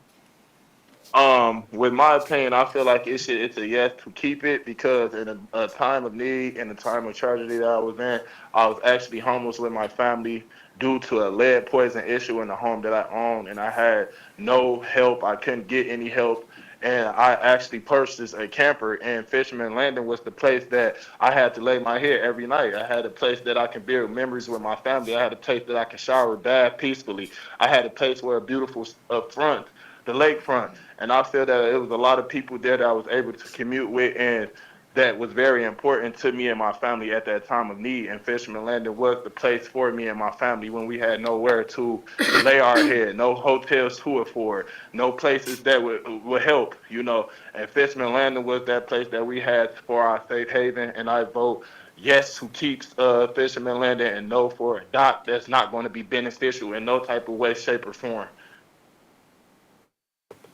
I appreciate you. That's my comment. I vote no on the dock. Yes for Fisherman Landing. Thank you, Mr. Roberson. Appreciate you phoning in your comments. That's the thing people don't see.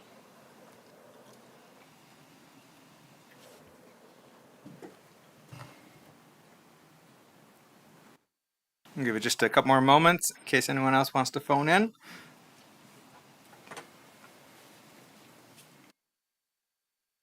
Yep, we have one. Good evening. You're with the Muskegon City Commission. Good evening. My name is Dave Duggan from downtown Muskegon, and I'm for the Mart Dock swap. I do want to commend the Safe Fisherman's Landing folks for getting their message out. They've done an admirable job, and it is a beautiful campground and a beautiful area down there. But here's the thing. If we want a benefit for the majority of Muskegon citizens going forward into the future, and that's what modernizing our waterfront provides. I've had the good fortune of traveling a good swath of the United States, and many towns, cities that border waterfront areas, they've done admirable jobs of showcasing their waterfront through development. And I'd like to just summarize the two most important words that occurred to me. Public access. That's what I'm interested in. And I appreciate having a moment to share my view. Thank you very much. Have a good evening. Thank you, Mr. Duggan. Appreciate you phoning in from the downtown area of the Jackson Hill neighborhood.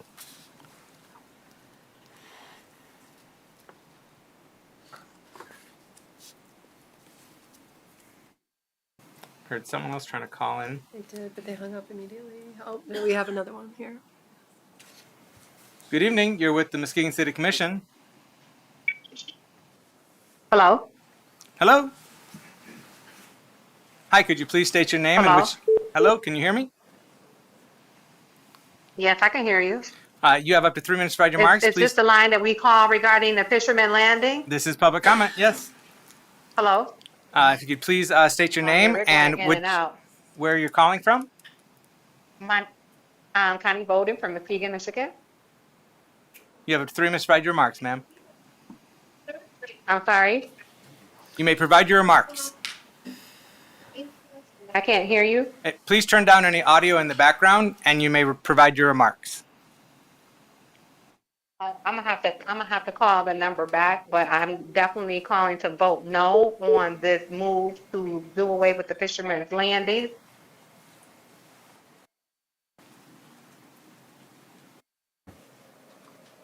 Okay. I have another one for you. Thank you. Go. You're with the Muskegon City Commission. This is public comment on agenda items. You just Please. hung up. Wait.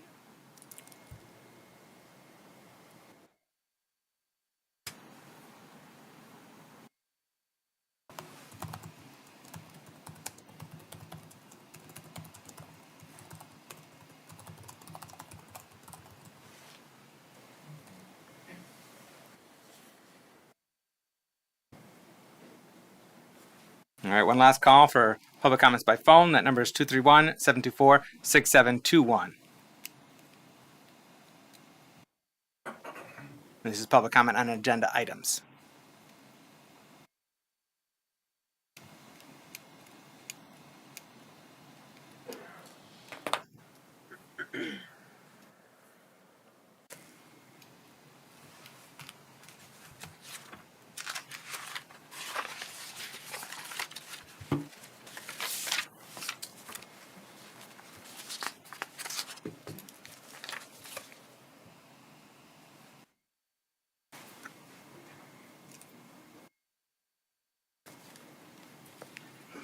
All right, does not sound like we have any more takers for phone and public comments.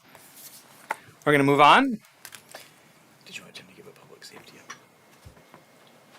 before we get to the consent agenda? Oh, okay. Yeah. No, yeah. Okay, gotcha. All right, before we get on with our consent agenda, because our public safety director has another engagement he has to get to, we are going to welcome him up now versus the end of the meeting under any other business so that he may be able to provide us a public safety update. Good evening, sir. Good evening, Tim Kozel, Public Safety Director, City of Muskegon. The update I'll give you just on the recent events that we had, especially in the Jackson Hill neighborhood over the weekend. First, I'd like to comment on an arrest that we made on the homicide that occurred on the 1st of December over on Gyrock Street. We were able, through the diligent work of not only our Detective Bureau, but our cooperative efforts of our state and federal partners, we were able to identify and arrest an individual in that case. It was a 16-year-old defendant. That case is still active. We're still looking at some other avenues in that, but that young man was arraigned today over in court. So we're very happy that we were able to get somebody arrested on that case. On the other case that happened over in the Jackson Hill neighborhood, there's been a lot of discussion about that, a lot of things that have been talked about. I can tell you this, that was a very chaotic scene. We had officers on scene very rapidly. We had officers actually in the residence when the shooting was still taking place. I believe that we acted admirably as a police department. We tended to the wounded, which we had, several wounded people inside the residence. We have worked tirelessly since then with cooperative help from all of our local partners and from our state and federal partners. Just to protect the integrity of that investigation, we are working diligently. We haven't really provided much of an update other than we have identified a person of interest and have interviewed that person. I'm very confident that we will at some point here soon be able to have somebody in custody. We just have to protect the integrity so we can get those people and bring them to justice. I appreciate everybody's support. We've had a ton of support from the community on this. I know this is something that shook the Jackson Hill neighborhood. It was a very unfortunate incident, but we have been very diligent looking at everything and working with our partners. Appreciate the time. Thank you, Director Kozel. Appreciate that update and moreover appreciate the diligence and dedication of our law enforcement officers in not only the swiftness in responding to the tragic events this past Saturday in our Jackson Hill neighborhood, being swift in identifying persons of interest in that event, but also the suspects and taking them into custody for the event that happened just over a week ago on Gyrock and getting them arraigned and charged and pursuing justice. And I have the utmost confidence in our police department and our detective bureaus and in our partners and other agencies that we will apprehend the folks responsible for what happened in Jackson Hill and that we will secure justice. I appreciate that. One thing I have to make sure that I comment on. This was not just because of law enforcement. This was because of the cooperation that we've had with our community. I think over the last several years, and for a while, we've been building a great relationship with our community. The amount of tips that have come in, people having no problem with chatting with us about what they know has been insurmountable in how these investigations have taken place. I think gone are the times of people saying, I don't want to talk. it's great to see what our community is doing and wrapping their arms around us and being able to help us bring justice to these victims and to these victims' families. Thank you. You're here. Thank you. And for anyone that does know any information and that has not already reached out to share information about any of those incidents or any other criminal activity that may be happening in our city, you're encouraged to contact our Muskegon Police Department at 231-724-6750 or anonymously. And it's anonymous when you call Muskegon Police Department. Generally, we're not going to share that information that you contacted us that route. But for extra anonymity, you can contact Silent Observer at 231-722-7463 to share any information that you may have about those incidences. Those tragic events have traumatized so many in our community. The victims and their families and their friends, the neighbors, our first responders, medical professionals attending, and our community generally. And it's so important that in times like these, that we don't rush to judgment or speculation or spreading fear and distrust and distress, that we come together in kindness and compassion to one another and in support and reassurance to the victims. And there are many degrees of victimization that has occurred. Not only the folks that lost their lives and have been injured, but our neighbors and our community generally. And so let us come together in caring for one another and in pursuit of justice and in supporting our law enforcement as they continue to do the necessary work to protect and secure the safety of our city. Thank you, Director Kozel.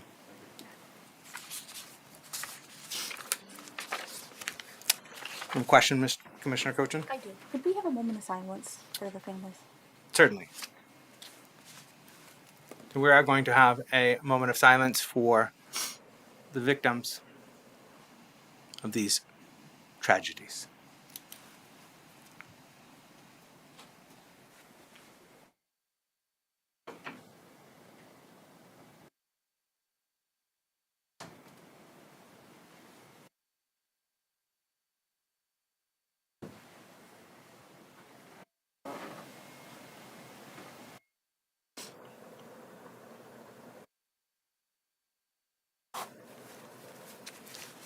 Thank you.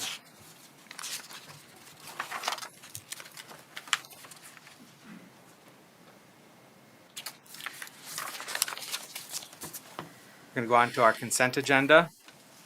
Commissioners, you've had an opportunity to review the consent agenda. Are there any items that you wish to have removed for separate deliberation and vote? Commissioner Cochin. H and M as in Mary?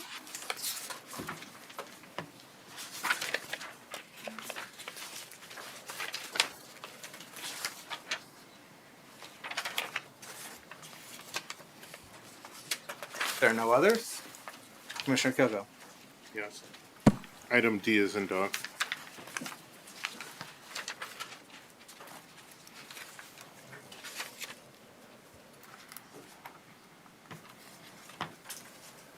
All right, if there are no others, I would entertain a motion to adopt the consent agenda. Aye.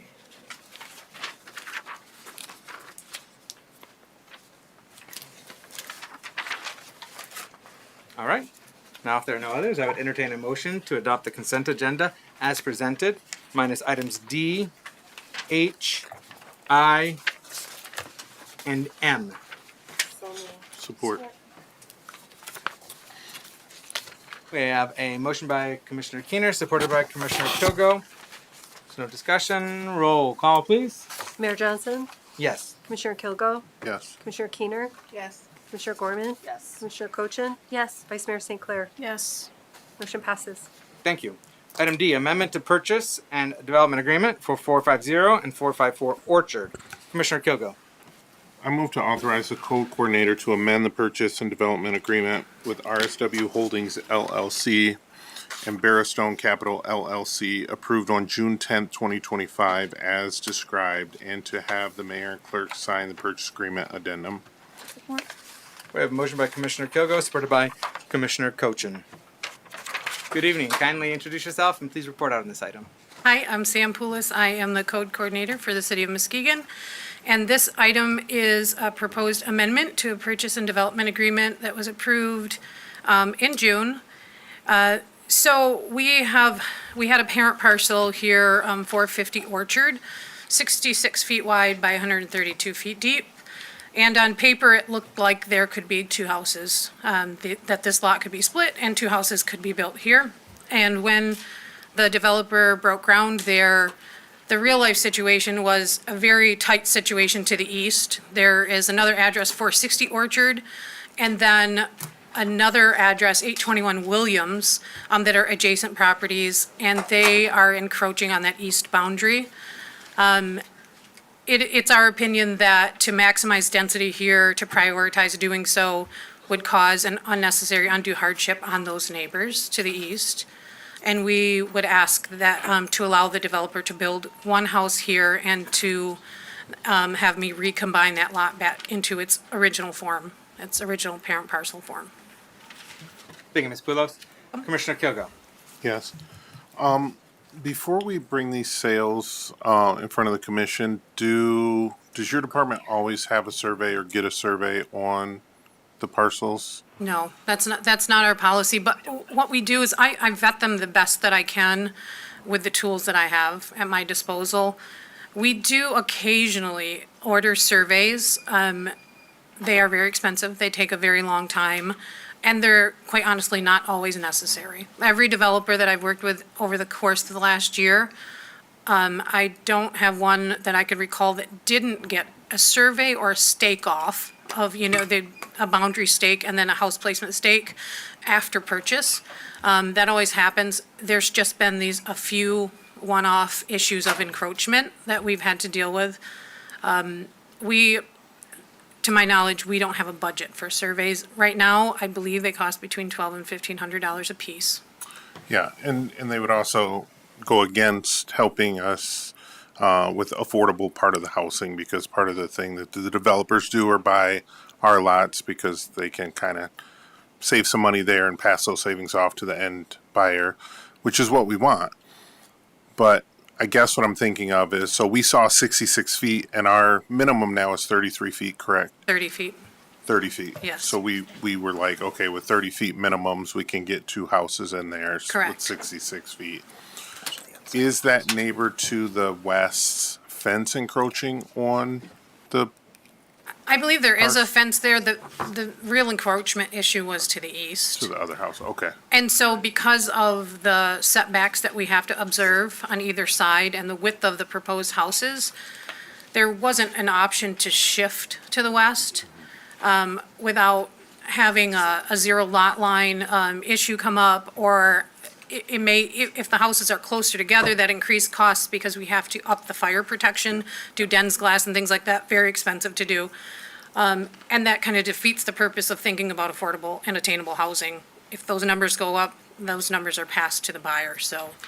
So my last question would be, in our due diligence as the city, do we or can we put eyes on some lots? Because sometimes we'll look at Google Maps and it looks different than if we go there today and look at it. Like it's I just put different. physical eyes on every single one of these lots. These are the same lots for the better part of my tenure here that I've managed through the Adopt a Lot program.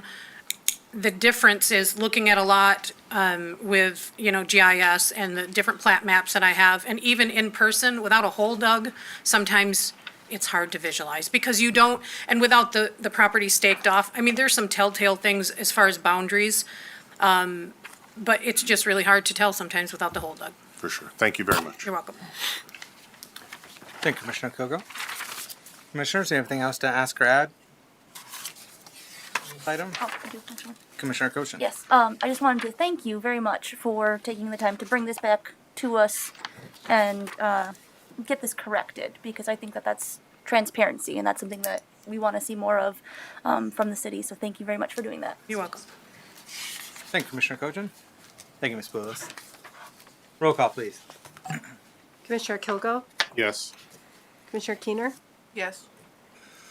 Commissioner Gorman, absent. Commissioner Cochin, Yes. Vice Mayor St. Clair, Yes. Mayor Johnson. Yes. Motion passes. Thank you. Item H, Senior Municipal Funding, fiscal year 2026. Commissioner Cochin. All right. I move to approve the budget proposal for City of Muskegon programs utilizing fiscal year 26 municipal senior millage funds from the County of Muskegon. Second. We have a motion by Commissioner Cochin, supported by Commissioner Keener. Good evening. Please introduce yourself and report out on this item. Good evening. My name is Jake Eckholm. I'm the Director of Development Services for the City of Muskegon. So this is our annual municipal funding allocation from the Muskegon County Senior Millage. It's relatively flat, a little bump this year, with the majority of it, save $20,000, going towards our senior home repair program. We are the only beneficiary and recipient of senior millage municipal dollars that utilizes our dollars in this way, and they go towards repairs for seniors 60 or older. And it's one of our few programs we offer countywide, which is pretty cool. So we've done them as far away as the White Lake area, down to the southern ports of the county, Muskegon Heights, and then 20,000 of our allotment goes towards the Senior Power of Produce program. Happy to answer any questions. Thank you, Director Eckholm. Commissioner Cochin.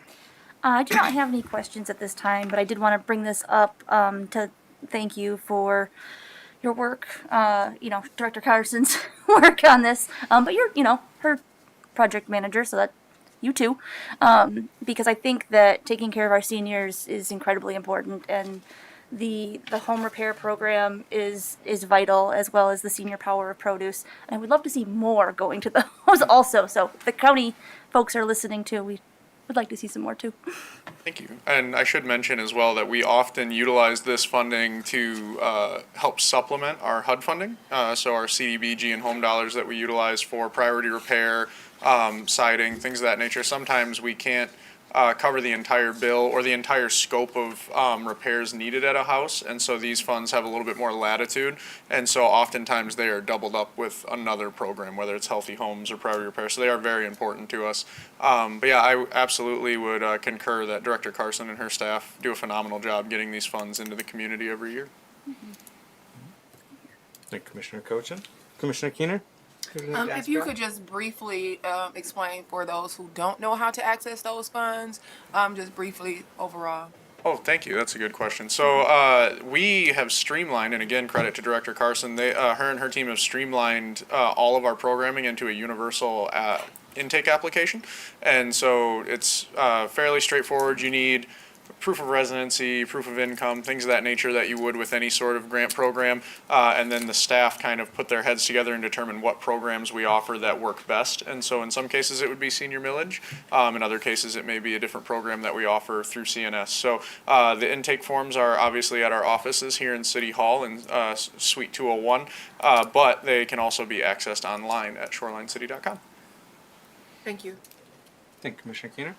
Commissioners, anything else to ask or add at this time? Thank you, Dr. Eckholm, and I'm glad that we're continuing to support Senior Power of Produce. I know that that's a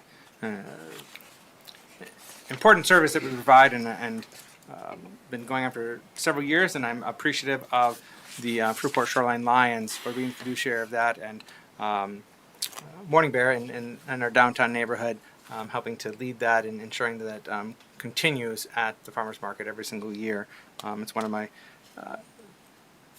favorite volunteering opportunities, and so for folks that may not be aware of it, it's the Tuesday after the 4th of July when we give out tokens to Muskegon County residents age 60 and older to be used at the farmers market for fresh produce, and it serves all of Muskegon County residents. And so if you've not utilized it before, come on down, although we have regularly over 1,000 people come through every single Tuesday in the summertime to take advantage of that. So, thank you, Director Eckholm. All right, if there's nothing else, roll call, please. Commissioner Keener, Yes. Commissioner Gorman, Yes. Commissioner Cochin? Yes. Vice Mayor St. Clair? Yes. Mayor Johnson? Yes. Commissioner Kilgo? Yes. Motion passes. Thank you. Next item I, issuance of a commercial facilities exemption certificate, 431 East Laketon Avenue. Commissioner Keener. You know what? We can remove that. But we need to vote on it. So, Okay. so if you make the motion, please. I move to approve and do I make the motion to make this motion or the recommendation or a motion to take it off? The staff recommendation. I move to approve an 8-year commercial facilities exemption certificate for Gigi's Grill and authorize the mayor and city clerk to sign the amended resolution. Support. All right, we have a motion by Commissioner Keener, supported by Commissioner Cochin. Is there anything that, well, we'll get a quick report out on this item. I know that we've heard about this in a previous meeting when we established the district, but if you'd like to share any updates, Director Ekholm, on this request. Sure. It was a simple typographical error that unfortunately was impactful to Treasury because it impacted the initializing date of the resolution. So it's just a formality that we have to pass another one. Okay. Commissioner Keener, anything to I'll ask go about? ahead and keep it. No, I just really wanted to know what had happened. This restaurant sits in my ward, and I'm just so really excited about Gigi's. He has excellent food. Please support him. Please support their efforts. So he is just friendly and just a great asset to this community. And thank you all for correcting the mistake. Commissioner Keener, Commissioner Cochin, anything to ask Brad? I do not know. Thank you. Thank you. Commissioner Kilgo. Yes. I also would like to echo Commissioner Keener, the owner of Gigi's. I've met, and just a great person, great for our community. And this project, this development is helping develop that Laketon corridor. And we would love to see more development along that Laketon corridor. So we're looking forward to him being able to finish his restaurant and be kind of a spark to that first domino to fall to help continue build up Laketon Avenue. Thank you. Thank you, Commissioner Kilgo. Anything else to add or ask, Commissioners? Gorman or Vice Mayor St. Clair? No? All right, roll call, please. Commissioner Gorman? Yes. Commissioner Cochin? Yes. Vice Mayor St. Clair? Yes. Mayor Johnson? Yes. Commissioner Kilgo? Yes. Commissioner Keener? Yes. Motion passes. Thank you. Final item from the consent agenda. Item M, request to establish a plant rehabilitation district at 701 West Laketon Avenue. Commissioner Cochin. Yes, I move to approve the amended resolution establishing a plant rehabilitation district at 701 West Laketon Avenue and authorize the city clerk and mayor to sign. Support.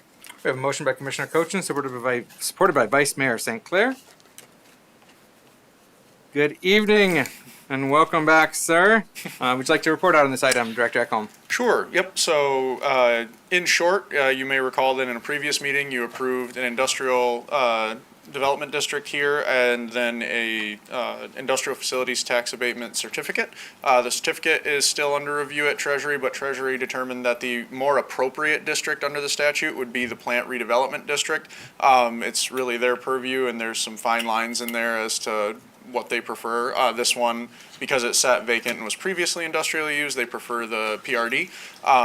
In the past, on other existing buildings, we've used an IDD and not had any callback on that, so they would prefer that we reissue the district as a PRD instead of an IDD.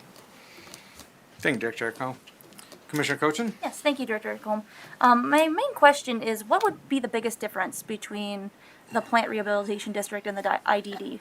Sure. So industrial development district can be for adaptive reuse of existing buildings or new construction. Traditionally, the IDD is going to be for something that was a previously different use.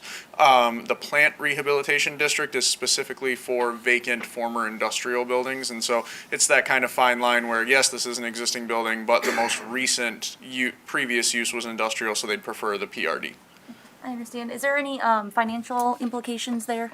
Nope, it's the same. It just is two different types of districts in the statutes that both allow for industrial facilities tax exemption. Excellent. Thank you. Thank you, Commissioner Cochin. Vice Mayor St. Clair, anything to add or ask? All right, Commissioners, anything else to ask or add? Nope. Thank you, Director Ekholm. Roll call, please. Commissioner Gorman? Yes. Commissioner Cochin? Yes. Vice Mayor St. Clair? Yes. Mayor Johnson? Yes. Commissioner Kilgo? Yes. Commissioner Keener? Yes. Motion passes. Thank you. Thank you. That concludes our consent agenda. Now unfinished business. An update from a city manager's office with regard to Adelaide Point. Yes, thank you. So back in May of this year, we sent a letter from the city under my signature to Adelaide Point, doing business as APQ, noting that we had some minimum requirements that needed to be met by November 1st in that letter. Those 3 items were completion of the bike path, completion of the East Basin Park area, and completion of the parking lot in the East Basin Park. Through further discussion, because we also have a parks master plan for the Hartshorn Peninsula, looking at making sure that we weren't going to be undoing things or doing things that would need to be undone by the master plan. We worked with the developer to determine the improvements that would occur at the parking lot, and then really that path up the peninsula. As the commission's aware, back in February, at our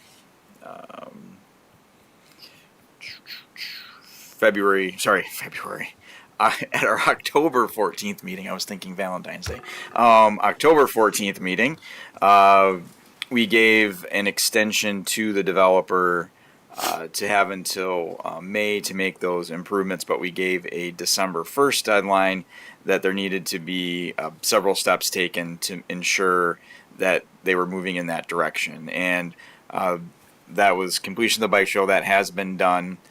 There's the updating of the legal description, which is on the city to do, and once that's completed, it has to be signed off on by the developer. That is being finished up through the surveying process, and then the contract for the flat work that'll be done on the site. We do have a signed contract in your packet for that work to be done by MZH Concrete out of Spring Lake, and including the dates, windows on which that work will occur. So at this point, Adelaide Point has met the requirements that we put in place for them by December 1st. This was all in prior to Thanksgiving. There was some conversation back and forth by email between the developer and myself just to ensure that there was some clarity on things, including making sure that the quote with MZH was actually, the concrete company, was actually a contract, and we've got the updated signatures there. So those requirements have been met. So we're in compliance as it is now. We're anticipating that the updated survey that needs to get recorded with the Register of Deeds will be done for the commission to vote on in either the first or second meeting in January. So that is that update. All right, thank you, Mr. Manager.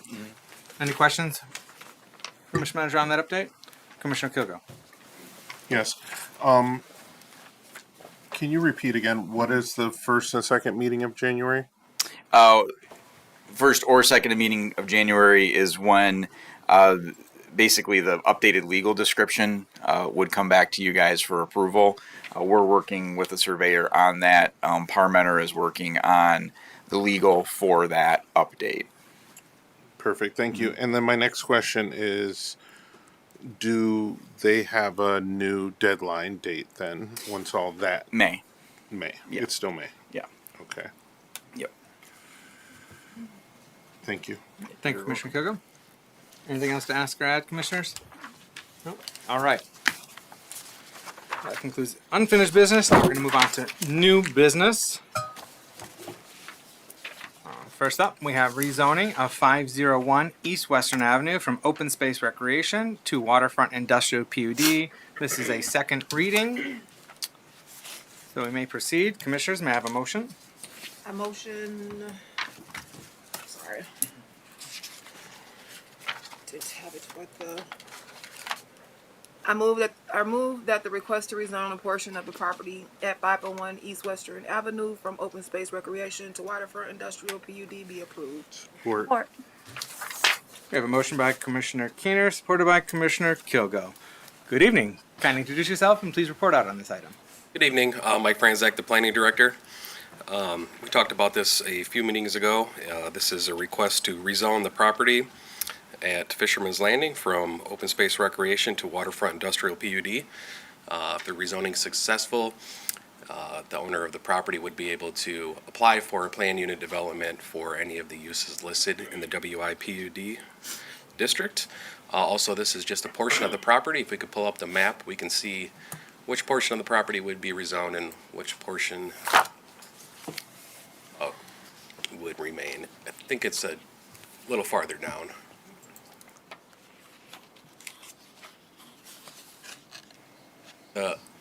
Next couple slides, I think, not that one. Couple more down.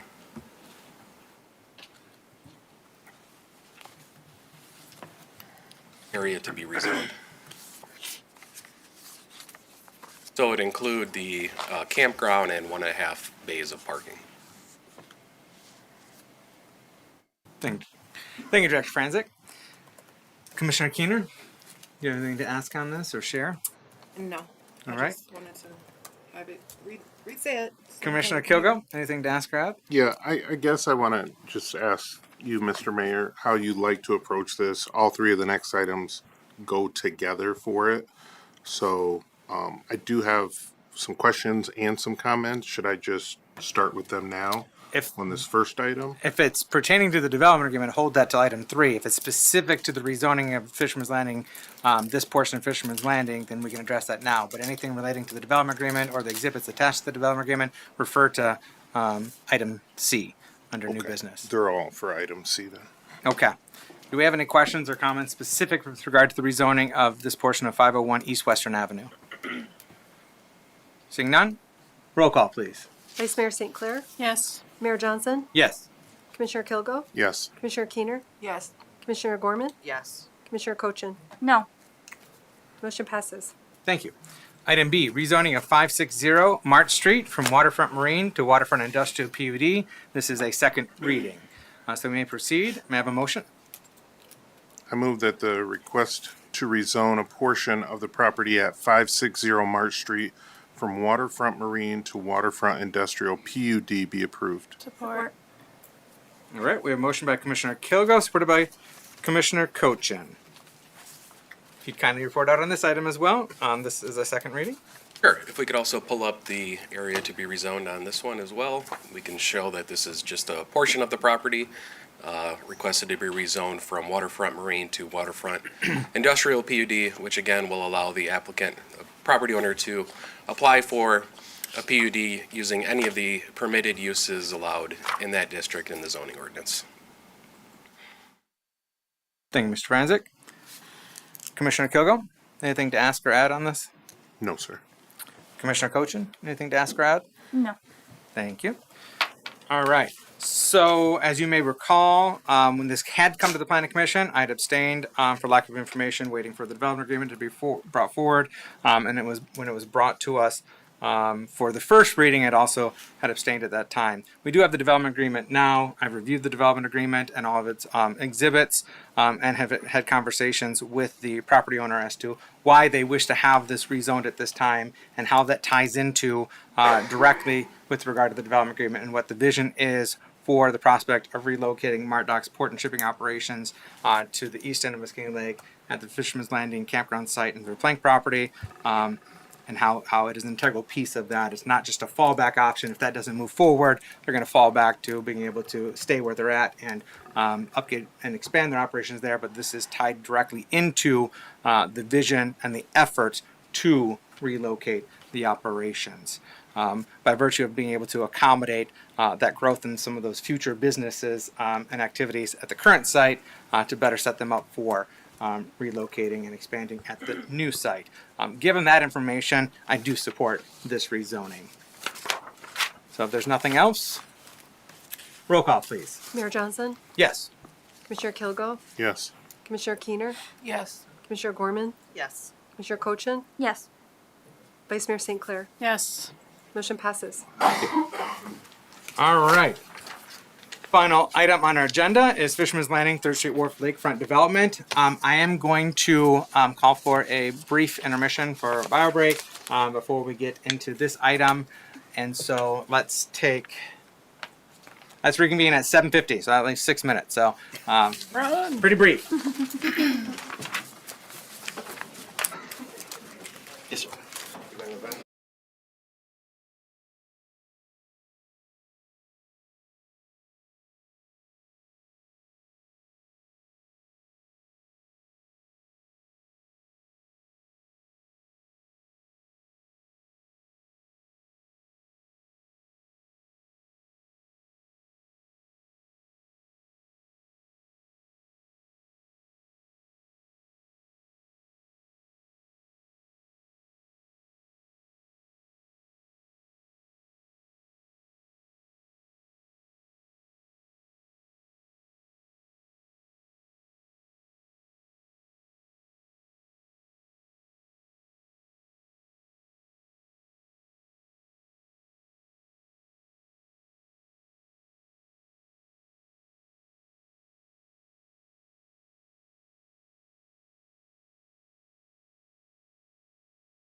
I should have said 10 minutes instead of being ambitious with 6 minutes. Yeah, you should have. These people gotta bring in.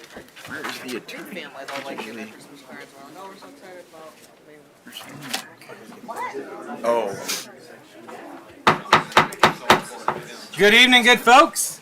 And we are resuming our City of Muskegon City Commission General Session for this Tuesday, December 9th. We've made it through our consent agenda and unfinished business.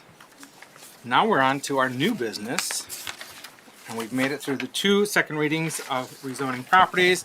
And we're on our final item, which is C, Fisherman's Landing / 3rd Street Wharf Lakefront Development. And we're considering a development agreement between West Michigan Dock and Market and the City of Muskegon, along with associated exhibits. So that we may proceed with deliberation and ultimately vote on this item, I would welcome a motion to approve the development agreement and attached exhibits between West Michigan Dock and Market and the City of Muskegon as presented, and authorize the mayor and city clerk to sign. To approve the development agreement between West Michigan Dock and the City of Muskegon as presented. Support. I have a motion by Commissioner Keener, supported by Commissioner Kilgo. Okay. So tonight I'm not going to give a presentation. I've given a couple of presentations. So more of what I'm going to focus on is the changes that have occurred in the agreement in a couple of broad areas since our meeting 2 weeks ago, and to answer some questions that had come up from commissioners 2 weeks ago, and then some of the stuff that we might have heard from questions about tonight. So the development agreement, as we presented it 2 weeks ago, is largely the same. There have been a few changes. Legal counsel will help me out from time to time if needed. But one of the things that was changed was a clarification on the $2.8 million. That was a discussion that had come up on how that gets spent when, and the priority allocation, which was for the LST. And for the improvements to the area, to that area to make it suitable for the LST, so the sewer line movement, and how that money would be spent. It's now more flexibility there, so we can go and do the improvements to the 3rd Street Wharf prior to those other things occurring. Personally, the way I read it, I think that was kind of how it was anyway, but this clarifies that further, just to make sure that there's no question about that. The West Michigan Dock, this was in the agreement last time, would pay for the pavilion moving, but we also clarified that also included the movement of the fishing dock if that is needed. There is a 18-month due diligence period that the city and MartDock will have on the Verplank property. So between really January 1st of 26 and then midway through 27, we would have the ability to do updated environmental assessments and things of that nature. We would work on those things together. And that's would give us then 6 months from the time that that's done until the expiration of MartDock's option on the Verplank property.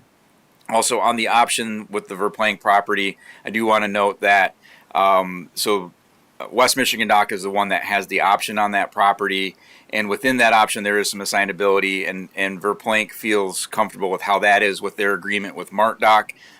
Then we have our language between ourselves and MartDock on how that assignment works, so we will continue to work together in good partnership on that.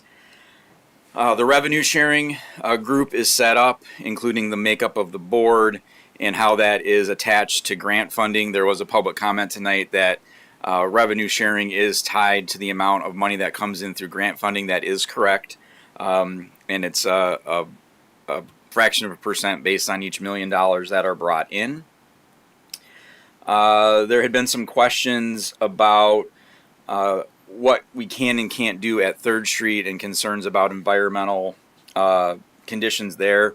So the 3rd Street area, if you look at it from an aerial, we're getting that backwards 7 property. There is a clay line about 100 feet in, maybe a little bit less from the water line. It doesn't move perfectly straight as it relates to the water, but you can definitely see it from aerials. That's about a 2-foot wide area of clay that goes down that contains a catch area essentially for water table water that's moving down from the Morris Street lot on top of the hill up there above Shoreline Drive. That's where the gasification plant was for Muskegon. What's there underneath the 3rd Street area is an area that catches that groundwater that moves in and then pumps it into the county's sewer system. Muskegon DTE still maintains that system. We will not be responsible for maintaining that system, and most of the land that we would obtain through this development agreement is actually outside of that area, particularly the areas that run north and south along the edge of the water in that 3rd Street corridor width. The head of the property along the head of Muskegon Lake connecting to the Terrace Point property, there are some areas in there that we wouldn't be able to interfere with Muskegon's management of that site. And essentially the restrictions on that site say that whatever development occurs there, we have to share with Muskegon, who's responsible for maintaining that site. We have to share our plans with them, and then we can't do anything to impede their ability to maintain what's there right now. I don't anticipate anything that we would do on that site would impede their ability to do that. So those are a number of the changes that have occurred on the property, or sorry, in the development agreement as it relates to the various properties involved. I also wanted to note some of the feedback that we've gotten from the community. So as of just prior to our meeting, I had received myself 30 emails in favor, 20 of which were from community members, 57 emails not in favor, 9 of which were from community members. So the overwhelming amount of support that we've been getting in writing from residents is in support of this development agreement. We've also had support from Trinity Health, from Baker College, from Muskegon Community College, from Grand Valley State University, and also from Kathy Evans, who has a long history here in Muskegon of working on remediated sites to make them safe for public use, looking at how this is a highest and best use for this Verplank property, for this 25 acres that we would be acquiring through this agreement. There was a question earlier in the meeting about why does this benefit the community? As I've talked about in the hours and hours of public engagement that we've done on this, we would see a 107% increase in the front footage that the city would own on Muskegon Lake.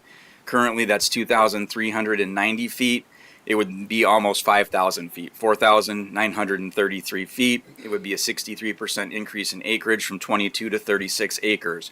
When we start looking at public access and we look at being able to get folks down to the water, this is a real substantial change in the amount of public access that we will have both in downtown and on the east side of the city. I also want to be very, very clear. This does not include a single foot of property on the Mart Dock site. So any redevelopment that occurs on the Mart Dock site will be above and beyond what we're talking about here. This will be down the road. This will be multi-year, probably multi-decade development that will occur over time. But it is really positioning ourselves to be able to redevelop on the east side a park and a nature preserve that will allow folks to connect to nature and connect to the water, and to continue the rehabilitation of Muskegon Lake, the watershed, and the river mouth that we have there, and will allow for the expansion of the downtown to the waterfront. We also heard from Convention and Visitor Bureau Director Bob Lukens, who was talking about the advantages that brings from a tourism perspective, which is things that we've heard about with concerns, how this impacts tourism. We see this as a help for tourism over the long run, and also how it connects to the convention center, which is right there across from the Mart site. I do want to say that the partners that we've had at Verplank and at the Mart Dock, West Michigan Dock, have been wonderful to work with. This has been a a long process to make sure that we've worked through as many of the details as possible, to look through all the different scenarios and understand, or make sure that we all understand that we're on the same page on what this development agreement means and where we want to go.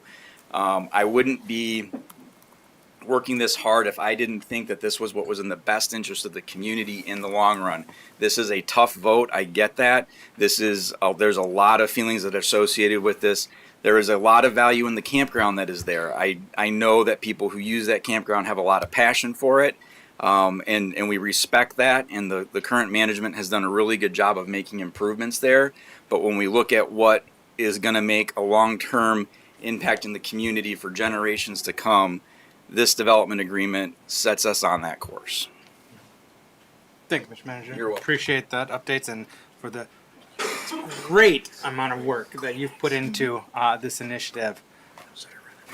Thank you. Before we get into deliberation by the commission, I'm just wondering if Mardoc, representative, would like to share anything with us at this time, or give us any updates from your perspective as we're on the precipice of finally voting on this. Hi, Chuck Cainstrade, representing West Michigan Dock and Market. So I would reiterate the thanks that have been passed around tonight, and congratulations to those who will move on into different roles with the city. As I've said before, coming before you, I've been working on this topic for almost 2 decades. In one way or another, I direct the business growth of Sand Products, our century-old company on the Great Lakes. I'm passionate about keeping Muskegon connected to one of the world's largest economies in this water system. And we're flattered that we've been able to take a very complex agreement to this state.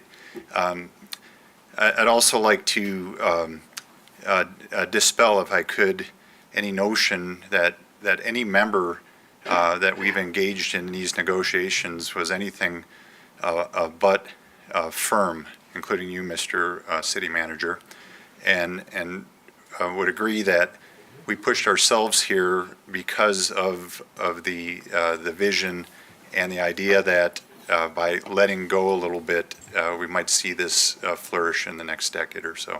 So we're excited. We stand by to answer any questions you might have, and thank you again. Thank you, Mr. Cainstrade.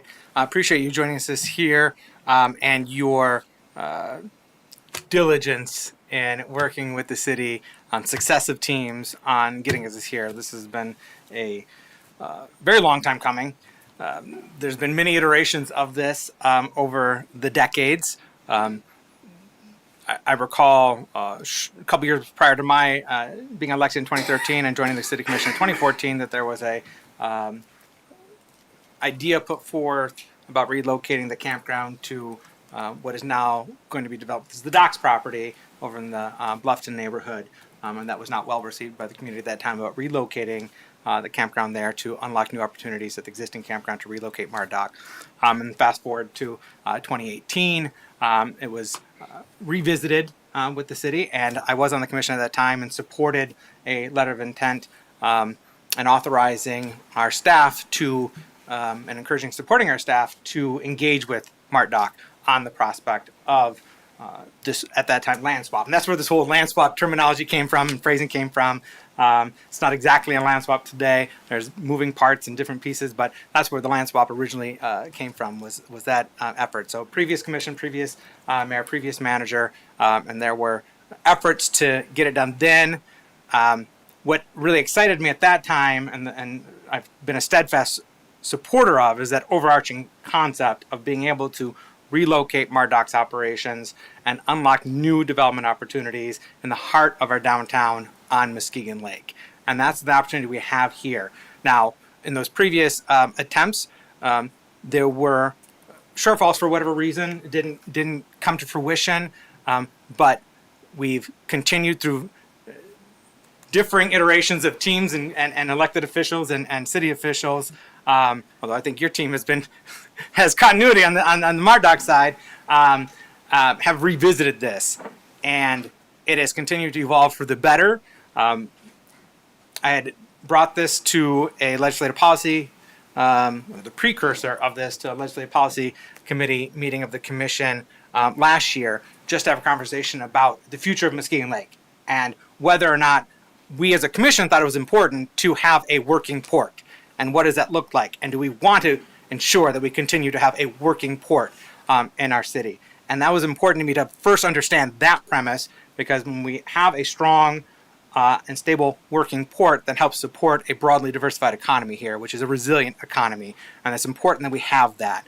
And there was support to continue that, and there subsequently we heard presentations from Mr. Cainstraight about that opportunity and what does that look like and how do we move forward and how do we re-engage on this. And that was brought to a work session last fall, and it was the commission that said we want to move this process forward and tapped our staff to dedicate the extensive effort and great many hours of negotiating and moving this forward, and not only re-engaging with our MartDoc partners, but to engage with our community anew and to engage in a more comprehensive and concerted fashion.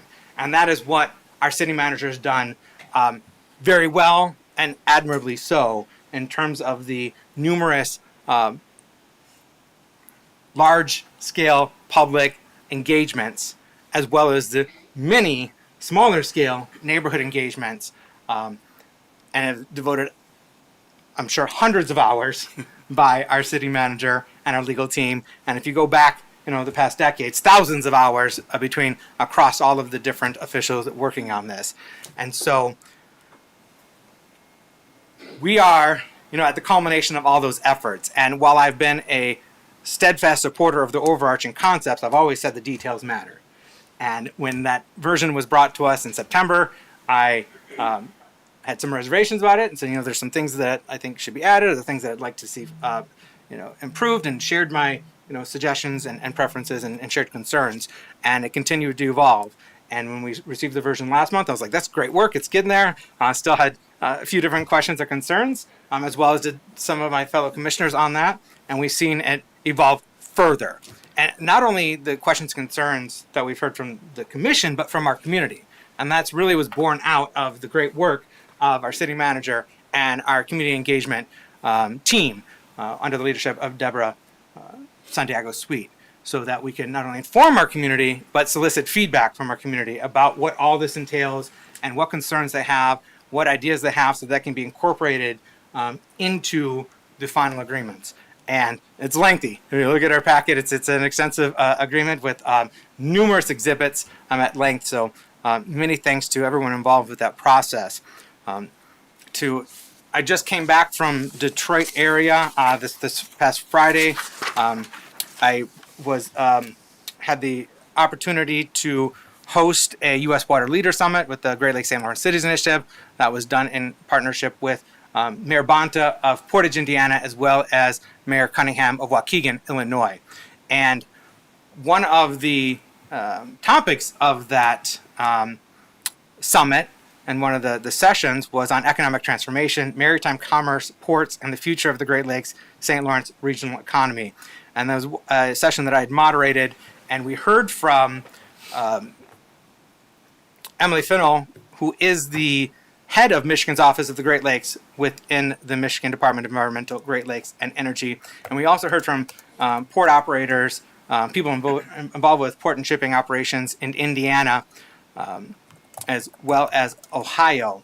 And the running theme throughout that was about, and tied to the work of the Great Lakes St. Lawrence Cities Initiative on economic transformation of the Great Lakes. How do we, and we recently launched a 10-year blueprint for development, economic development throughout the Great Lakes, and fostering a green-oriented, blue water-based economy, tying that into economic transformation, transportation transformation, energy transformation, to really leverage the great assets that we have throughout the Great Lakes.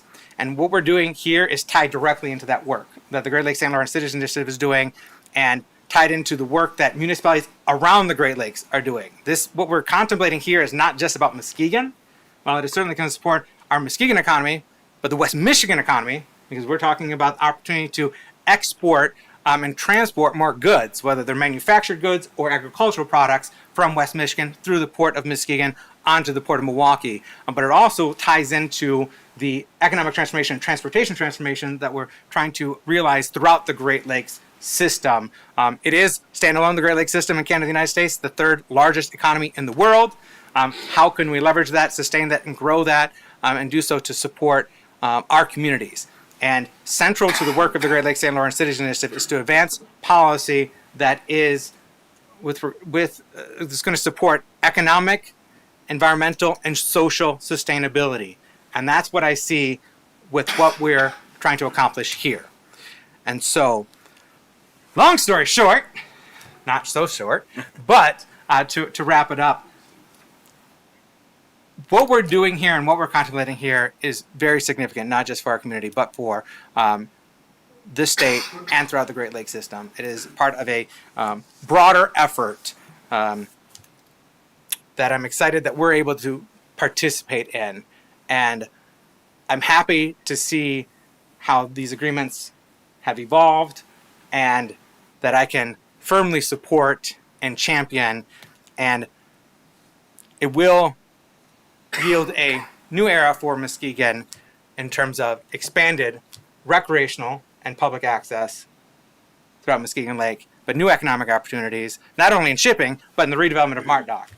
And very importantly, and this is the thing that I think is underappreciated by some folks, is with regard to the wetland restoration on the Plank property. And being able to create a nature preserve there and have new recreation opportunities as well there. That is tied into the health and well-being of our Muskegon Lake watershed. As you know, we were recently delisted as a Great Lakes Area of Concern, and it's incumbent upon us to be strong stewards of those natural resources going forward, and that includes wetland restoration and environmental preservation. And so there's so many different components of what we're envisioning here that really are beneficial to our community and beyond. And one last thing I want to say before we open up to discussion and finally a vote is that we've heard a lot of differing perspectives on this, and none of them are wrong.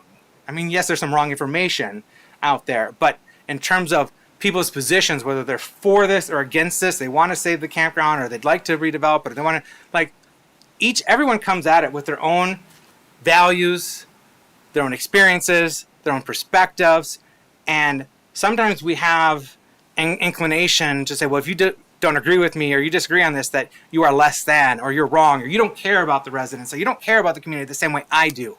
No. Everyone on this commission cares about this community. Whether you vote for this or against this, I know you care about this community. And I know that is from the members of our community as well, that they care about this community, whether they're city residents or not. We do focus on our city residents because it's city residents that own this property, and it's the city residents who we have a responsibility to represent as their representatives, as their voted in representatives. We have a responsibility to advance their interests and serve their interests. And so, but we still welcome input from outside of our community. So I appreciate all the input and I respect all the differing opinions on this. And I hope that we can do that as well and be respectful and civil to one another as we move forward. But I see Mr. Manager has a few more updates for us before we vote on it, because I think there are some tweaks. Yeah, there was. I apologize. I closed the tab and forgot to open it back up before I said my part was done. So there were a couple of things that were tweaked regarding. There's some definition things, including within the development agreement. There was a missing parcel number that we'll have to have added in. Property in Section 2I should be referred to as the Mart Dock parcel because there's a couple of properties we're talking about. Section 3 premise is the campground property. And so then there's also another Section 5A, 5.1 and 5.2 property again is the neighboring property. So that's why we got to define those properties. And there was a section that was removed under 5A that was talking about West Michigan Dock shall have the right exercisable in its sole discretion to elect to have additional lease parcels added to the campground lease pursuant to the terms set forth in the campground lease. If any or all of additional leased properties is conveyed to the city, in a manner other than the assignment described above, which that's related to the Verplank property. So that section was removed. Within the lease agreement, we did some clarification, and this is to our benefit. Revised: neither party shall assign all or any portions of its right and obligations under this agreement, including West Michigan Dock's campground operations. The added part is, and shall include any transfers of ownership in West Michigan Dock except as described and permitted as a permitted transfer. And that's without the express prior written approval of the other party. So that include any transfers of ownership in West Michigan Dock except as described was added in. So that just make sure that we can understand how these different transfers could work together. I do want to note, and this is something that I have talked to a couple of you about, there was an assignability discussion that had occurred about whether or not the campground lease could get assigned or the property could get assigned to a third party. And we wanted to make sure that that wasn't the case without our permission, which is what we're talking about here, without the other party. However, there is one exception to this. It is very common within the logistics industry that you would lease property on your site to a third party so that they could store things there and then use it to ship out. Mart Dock would still be, or West Michigan Dock would still be the party that's managing the site. So if we had a problem, we would interact with them. Just like if you were a property owner and you had a rental next to you, you'd interact with the property owner, not necessarily with the renter. So making sure that we're looking at those aspects of that. And then clarifying that neither party shall delegate, subcontract, sublet, or otherwise transfer all or substantially all of its rights and obligations under this lease without the prior written consent of the other party. So just making sure that we're communicating on what's going on, if there's any transfers there, and making sure that that was very clear. It was in there, but we just wanted to make sure that everybody understood what that was, which is what I was talking about earlier, making sure that we all were in agreement on everything. And then, Brennan, or legal counsel, I might ask you to stand up and explain this last one, because the seller agrees that the export of natural sands handled by the buyer or a buyer affiliate in the 30 mesh to 200 mesh size, how that relates. Absolutely. Brennan Gorman, Assistant City Attorney. And honestly, I think, Chuck, if you wanted to come up and speak on that, that's the additional language that was put into the option to purchase agreement between Verplank and the Mart Dock. Hi, it's Chuck from West Michigan Dock again. Those clauses were specific reserved uses that we would retain against a seller's restrictions for their permissive carve-out. Primarily if we import any materials to use on our own developments, such as the development of the Mart Dock, we don't want to be in any way restricted from that. So we're buying Verplank's parcel from them, so they want to make sure that the use on that parcel isn't contrary to their best business interests, but we negotiated carve-outs to serve our own business interests, but otherwise would have to comply with the seller's restriction in that agreement, if that makes sense. Yeah. Cool. Okay. And yeah, again, I just wanted to make sure that was sufficient.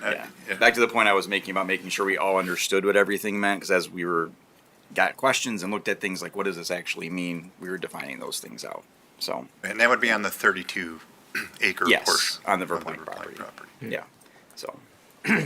The portion of the Mart Dock will be acquiring from Verplank. Yes. And retaining. Yes. All right. Anything else, Mr. Manager? That's it. I'm ready for questions. All right. Thank you. All right. I believe that was Commissioner Keener who made the motion. Commissioner Keener, do you have anything to kick us off with questions or comments? Yes, comment. For the record, I'd like to begin by stating I've always had a strong desire to see Muskegon advance, as this city will be here long after I am. I've lived here my entire 45 years and have witnessed plenty of change. Change has not been easy, but it has been positive and exciting. I envision progress to include the only self-sufficient property owned by the city, Fisherman's Landing. In fact, when I first came on board, I was told that it would indeed be a place for the campground to go. That said, that's the only way I can envision change, any kind of swap. As a city commissioner, I want to state my firm and unequivocal opposition to the proposed land swap between Mart Dock and Fisherman's Landing at this time. This issue is not simply about acreage on a map. This is about the future of public access to Muskegon Lake and the integrity of our city's long-term vision. Fisherman serves anglers, campers, families, visitors, and countless residents who rely on this space for affordable recreation and meaningful connection to our lake. We just heard earlier how it even houses many of our homeless, which is a much larger problem than the land swap at this time. Public shoreline is precious, and once it's handed over to private interests, it rarely returns to the people. The proposed swap places the expansion goals of one private entity above the needs and rights of our entire community. That is unacceptable. Our responsibility as commissioners is to safeguard public assets, not surrender them. We owe our residents transparency, accountability, and stewardship, not backtracking on the principles that have shaped Muskegon's revitalization. I feel that we are putting the cart before the horse. I personally, as a commissioner and resident, would appreciate a financial forecast detailing any grants, existing and potential, overall budget, or even a proposed budget, and the probable financial burden the project would bring to Muskegon's residents if grants fail or if project funding runs dry. Let me be clear. I will not support any proposal that compromises public land or diminishes public trust. Fisherman's Landing belongs to the people of Muskegon, and under my watch, it will remain in public hands. Thank you. Thank you, Commissioner Keener. Commissioner Kilgo, I'm a supporter of the motion.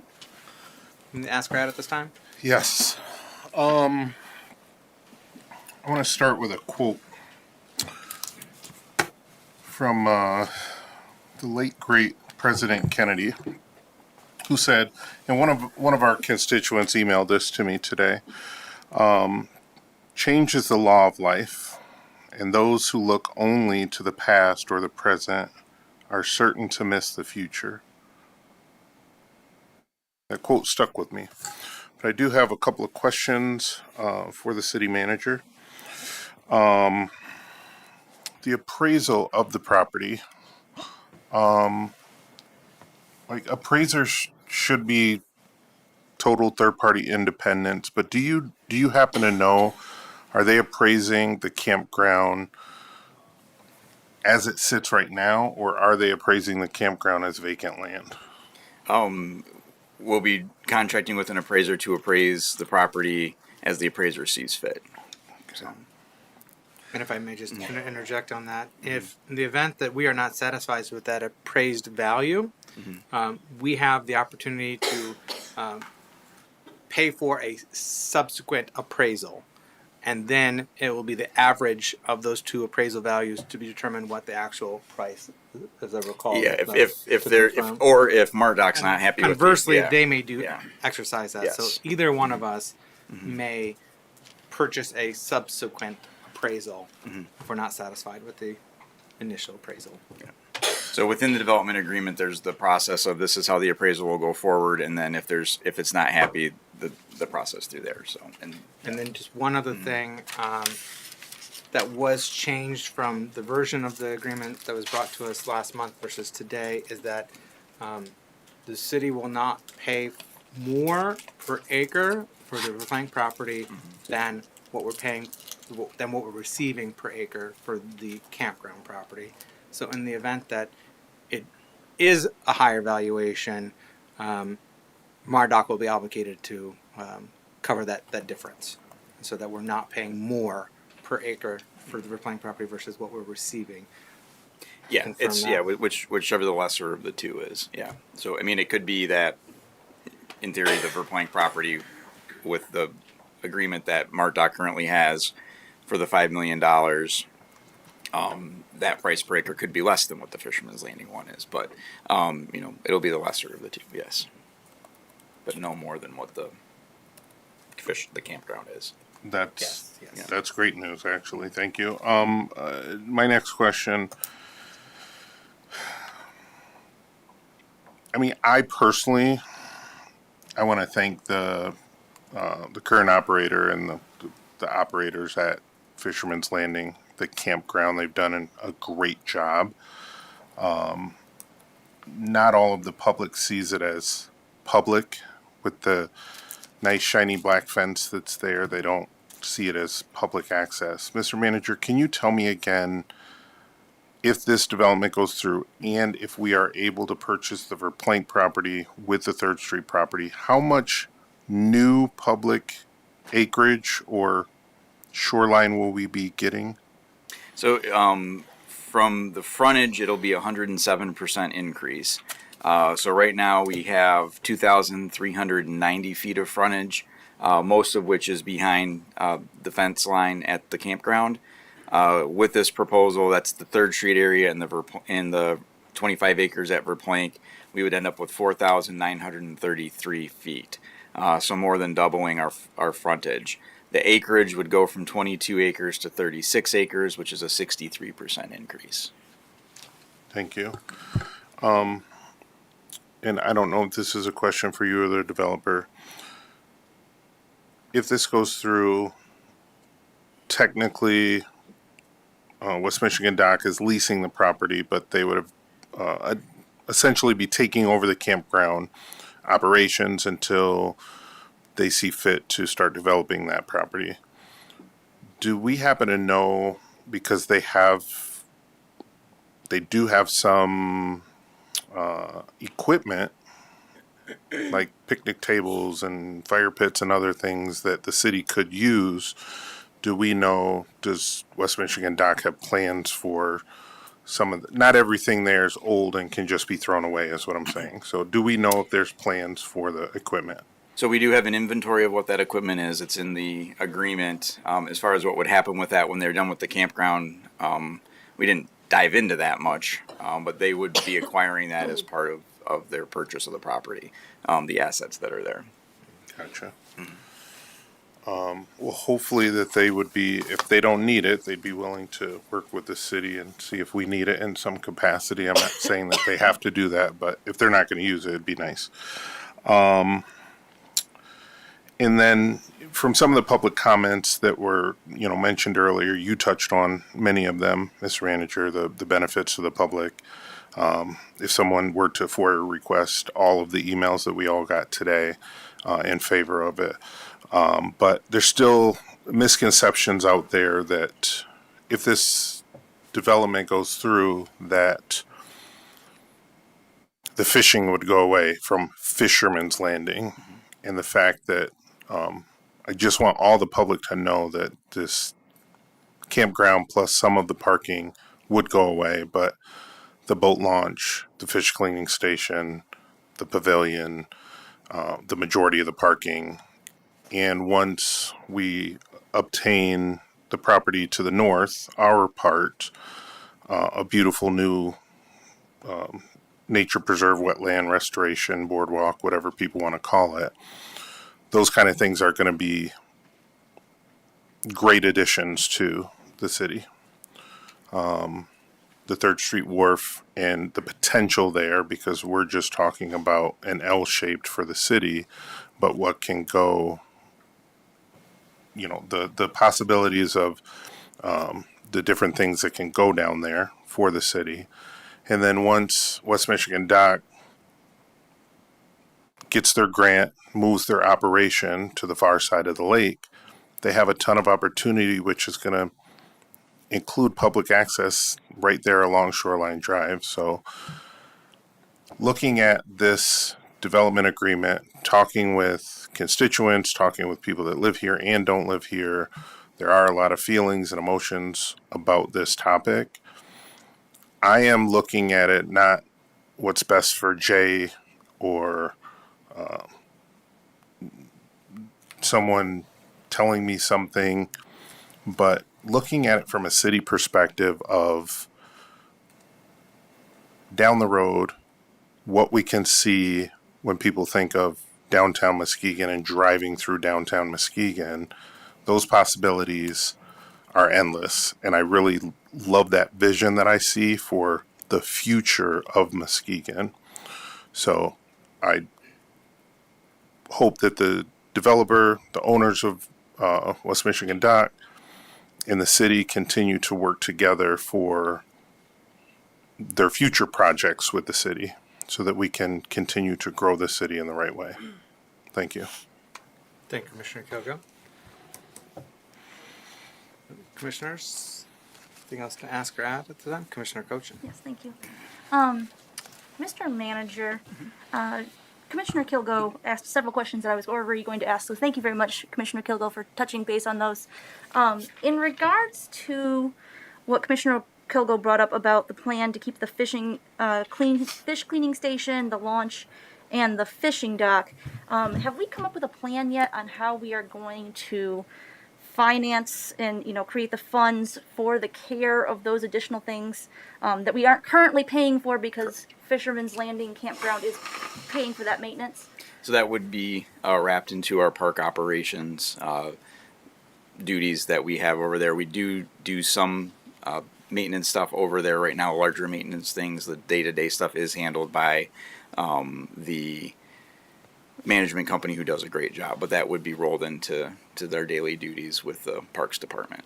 Okay, so we don't have a clear plan on further funding another person to take care of that or hiring anybody? It would be rolled into the duties that we have for our seasonals that are there in the summer, yeah. Okay, because I do get a lot of calls and concerns about the conditions of several of our parks, and I fielded a call, and we'll talk about this later on today because it's not fully related, but in regards to our plowing, which again, not necessarily related to this, but if we're sharing resources, they start to dwindle. So that is a concern of mine. The other thing I wanted to bring up and ask in regards to what Commissioner Kilgo brought up about the equipment. So the equipment will be included in the purchase agreement, lease agreement? Correct. Shall we call it? Okay. Yep. And then do we have plans, or have we heard from Mart Doc about plans for the transition period if this goes through? Are they going to keep the current people on? Are they going to staff it with their own people? Because they're getting calls about tournaments and campers, and they're not quite sure what to do. And so I kind of would like to hear, what that's going to look like. Yep, so there'll be a transition period. The Mart Dock, West Michigan Dock would take over management on March 15th, I believe is the date. So there would be that transition period for about 2.5 months between, actually about 3 months from where we're at now to when that would take effect. As far as their staffing, it would be their responsibility to staff it, just like we would with any other management company, and to move that over. I know that they've been taking a look at different software to make sure that they're able to get that up and running. So yeah. Okay, gotcha. And then in regards to the 3rd Street property, so one of the things I was talking to somebody today about this agreement, and they thought that in the agreement we're going to get and be able to develop and create restaurants and things down there in that 3rd Street property, but that's not the part that we're getting, and that's not part of the plan. Correct. I just want to make sure that people understand that fully at home. So the plan that we have for that L shape, I guess Backward you wanna call it? 7, yeah. Backward Yeah. 7 shape on the 3rd Street wharf is more of going to be like a promenade. Correct. And the goal would be for Mart Dock to expand and develop the other section of that wharf property, and that would be what people would be discussing as far as like restaurants and things like that, maybe the museum.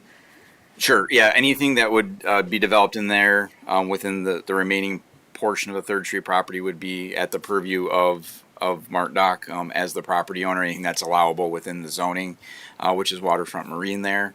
And then also making sure that it aligns with what the restrictions are on the property. But yes. Right. Yep. And then the Mart Dock property itself is not changing. We are not taking any of the current Mart Dock building property, any of that parking lot that we don't already currently own. Correct. They're going to keep that. Correct. Okay, so we are going to be getting the L-shaped section on 3rd Street. Yep. And then we have 18 months to look at the Verplank property. Correct. To decide if that's something that we want to continue with, which I think, is to bring up what some of the audience members and people that called in to their point. It is a great opportunity to do a lot of good work down there, and I'm glad that we're going to take the time to fully evaluate that. I do echo Commissioner Keener's points about wanting to have a full idea of the budget for the entire process before voting on it, because I think that that's important and is better for transparency. But if that falls through, if we decide that we're not going to want to do that, we are giving up 14 acres of the Fisherman's Landing campground site, and we will be getting 2.5 acres of the Mart Dock section, and then we will not be getting anything else. Is that accurate? So within the agreement, there is, if for some reason the Verplank property doesn't pan out, the City Commission has the option to identify a alternative property for which to use for the conversion property. And until that occurs, the campground would need to continue to exist. So we wouldn't necessarily own it. It would be leased, or however you would want to say it. So it wouldn't be really a different situation than what it is now. It's a third party who runs the campground.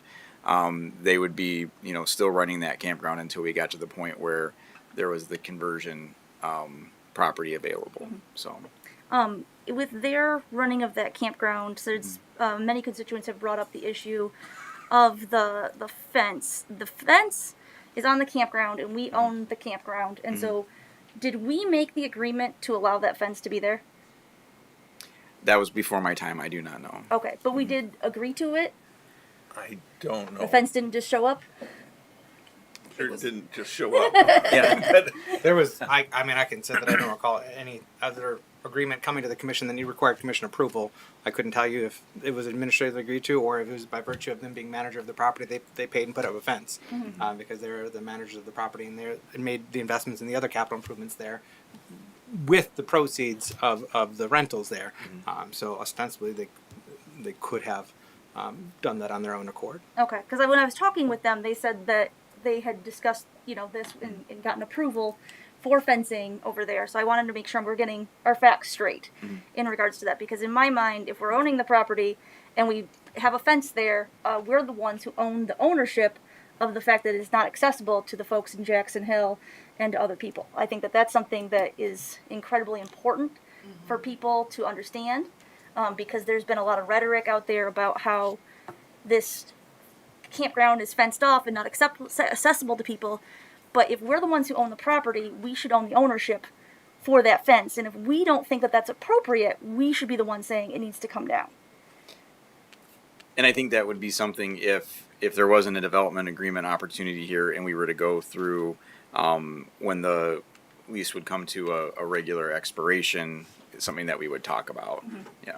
Do we know if the Mart Dock has plans to continue to keep the fence up while they are operating the campground?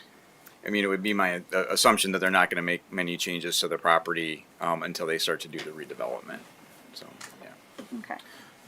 In that vein, if I may, Mr. Cainstraight, if you wouldn't mind answering this question, because it's something that I've wondered before. However it came about that the fence went up, whether it was done independently, whether it was done in concert with, whatever city personnel at the time, however many years ago that was, something I've had in my mind is if this does move forward, I'd like to remove that fence or change the configuration there to provide public access to our neighbors.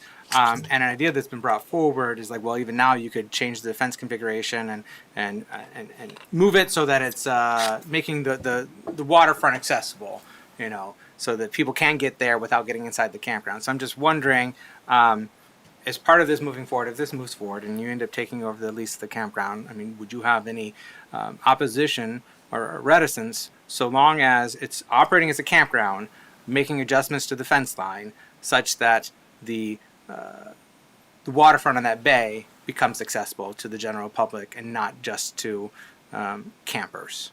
I mean, campers could still access it themselves independently, but do you know what I'm talking about when I say? Right, I do. And so, I think what we'd first do is, make an assessment of what we have in that draft lease, which is very much more substantial than the lease agreement was in the past. There's some pretty strong language about maintaining the lots. So we'd have to take a strong look at how to lay things out if those were to change, keeping in mind that's part of the feature of that campground is those lots that abut the lake, right? I've personally seen campgrounds where the fencing is at the rear of the campground, but still affords a buffer to the water. It happens to be out in Orange County, Huntington Beach campground, where they have their boardwalk along there. But there's probably a lot to learn there. I think that'd be something interesting to look at. Right now, it extends all the way to the water's edge. I think we'd be willing to consider how that could be accomplished, but want to be careful that extensive lease, that we could comply with that in doing that. Yeah, because there's an obligation for continuity there, so you Yeah. gotta make sure that there's adequate flexibility to potentially make those changes. And so it sounds like there's an openness to have those conversations, see how you may be able to make that possible, but also within the timeline, because if you're going to be moving fast on, redeveloping it, then it may not be. My interpretation is we'd actually have to come to you to make modifications like that. And Okay. that's what I was going to add. So and this was actually part of one of our many discussions, was the campground lease is much more robust for West Michigan Dock than it is for the current operator. And it would be our expectation that if we weren't working with them, whoever the next operator was would have a very similar lease to what Mart Dock has, which includes minimum number of sites and things of that nature. Because one of the things that we were hearing throughout the process was that not to have any changes to the campground for as long as possible.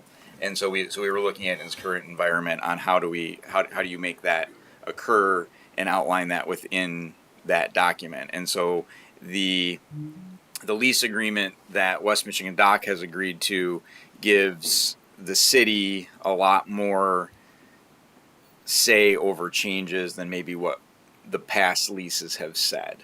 And that just has to do with, how things evolve over time in the legal profession and what you're looking at and how you're trying to make sure that things, you're thinking about all these different things moving forward. The one, I think the original lease agreement we have was probably from the 90s, and it has just been updated as new operators have come on. I think this is either the third or fourth operator. And Chuck had something. I just wanted to make an additional comment as you're thinking about this, in that, so we'll be a more proper lessee in this lease situation than I believe your current operator was more of a operator representative of the city. So I'd also want to make sure that liabilities as a private operator who will be compelled to provide those liability coverages and insurances and whatnot is also thought about as the responsible party there. Thank you. Appreciate that, Mr. Cainstraight. Commissioner Cochin. Yes, thank you. I do have some more questions for Mart Dock representative. Thank you very much for making the drive up here. I don't know if you stayed the last couple of weeks or if you just came back up, but Came last night because of the weather forecast, Yes. but thanks for considering. I appreciate you making the drive. One of the questions that people have been asking me in regards to your company is the track record for operations being successful with plans for development. Can you describe some of your track record and how successful you've been in development? Sure, I'd like to do that. I generally don't blow my own horn, but thanks for the invite. So in my 27 years with Sand Products and as the parent of West Michigan Dock, we introduced some of the largest greenfield mines that were built over in Wisconsin. So as a material operator, we handled a greenfield assessment through rail infrastructure and full mine build-outs. We were successful in divesting of our mineral group in about 2017 because of a timing and market issue that was favorable to us.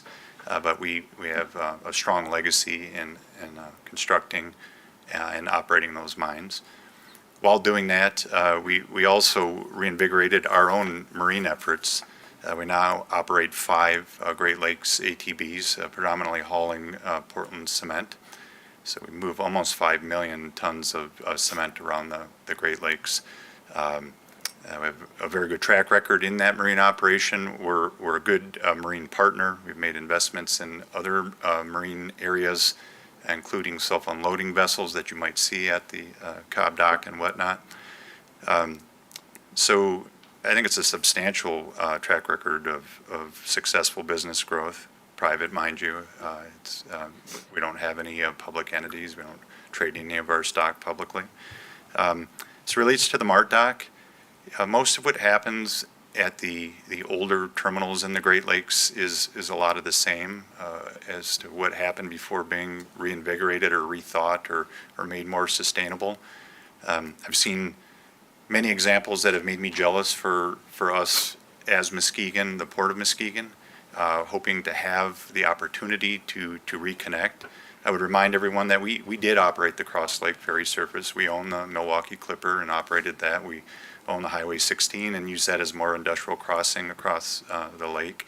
And I would also remind everyone that the opportunity here isn't a sole opportunity in connecting the marine lane to the economy here. We have the river and the trade of ag inputs and outputs up and down off the river. We have the Port of Indiana, who probably has the most glowing record in the Great Lakes for their river and Great Lakes, Lake Michigan port development over the last decade, and including Cleveland, Ohio, too. It's a substantial growth there. But so our ambitions here are to connect as a feeder system, as an extension of the river, and a pure cross lake. So kind of a segment maritime operation. And the timing, as you know, we've talked numerous times about the available public involvement in helping restore those port systems.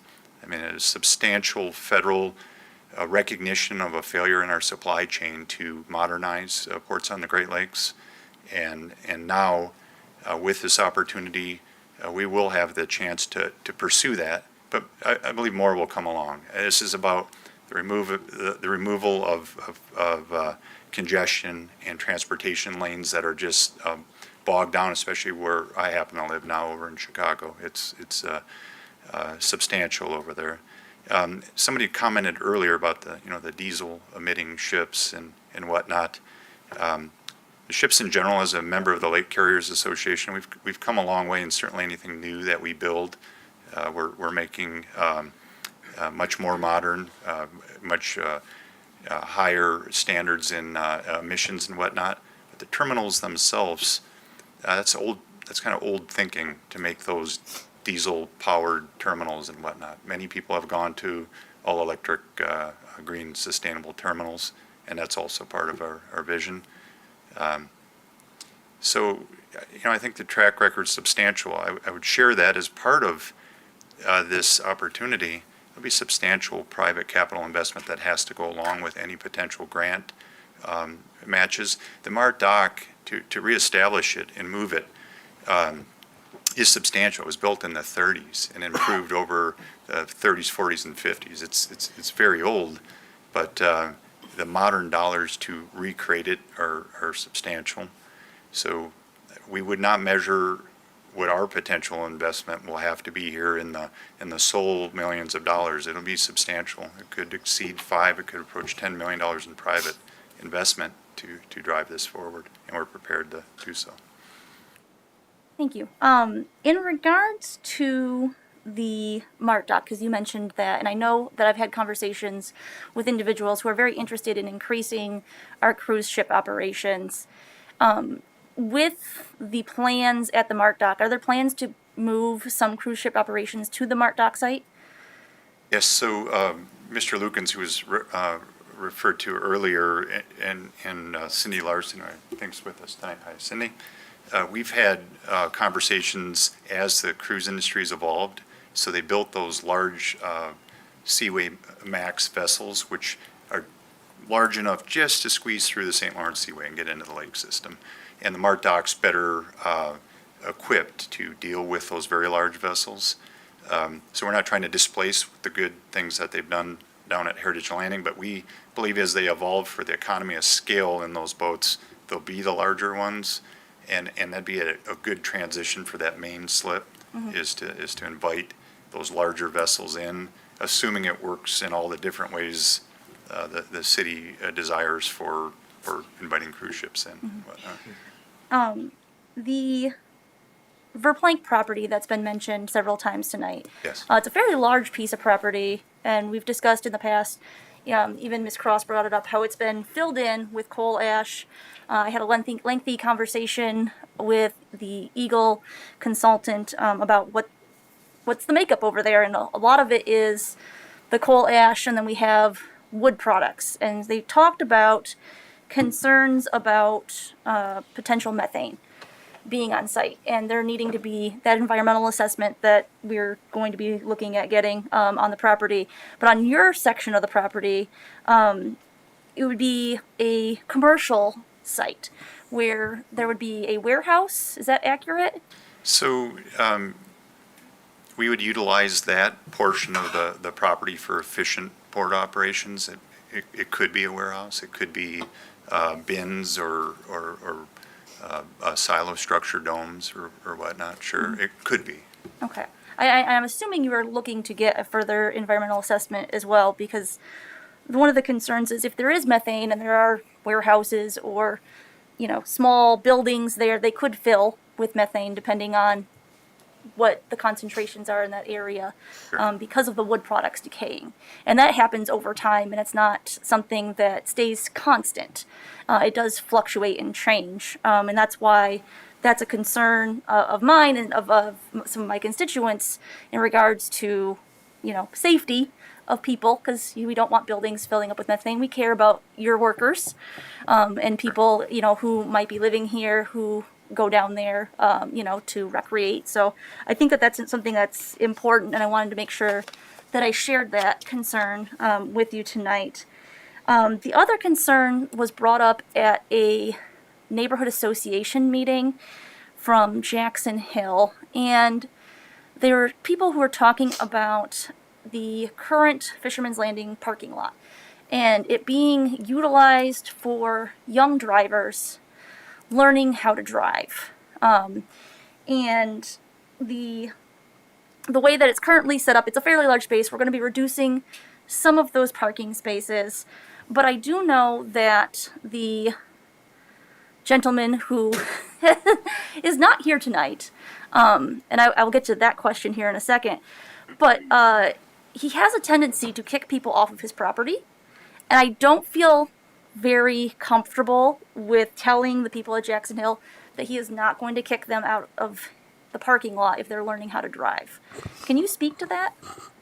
Point of information. Yeah, I'm sorry. No, I'm going to let Mr. Manager. Yeah, that I think is not a relevant question to the development agreement, because the property, we're still going to own the parking lot.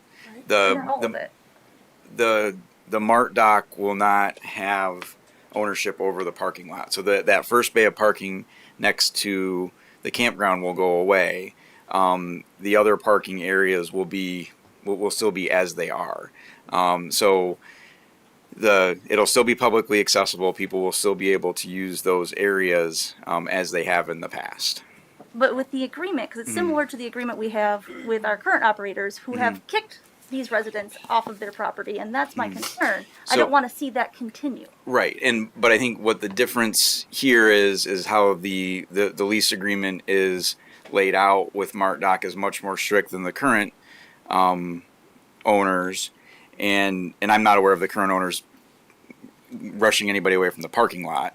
And the city will still control and own the parking lot, and particularly once redevelopment of the campground area commences, then it will wholly be us in that area, and there'll be a distinction between the two properties. So the city will own that property. We're the only ones who can, ask somebody not to be on that property. So if somebody comes down there to drive, we are not going to get a call from the Mart Dock saying we want them to leave. It's our property. Okay, Yeah. thank you. I want that clarification because they brought it up at that neighborhood association meeting, and it was something that was important to those residents. And I think that that's something that we address, especially since that's in their ward.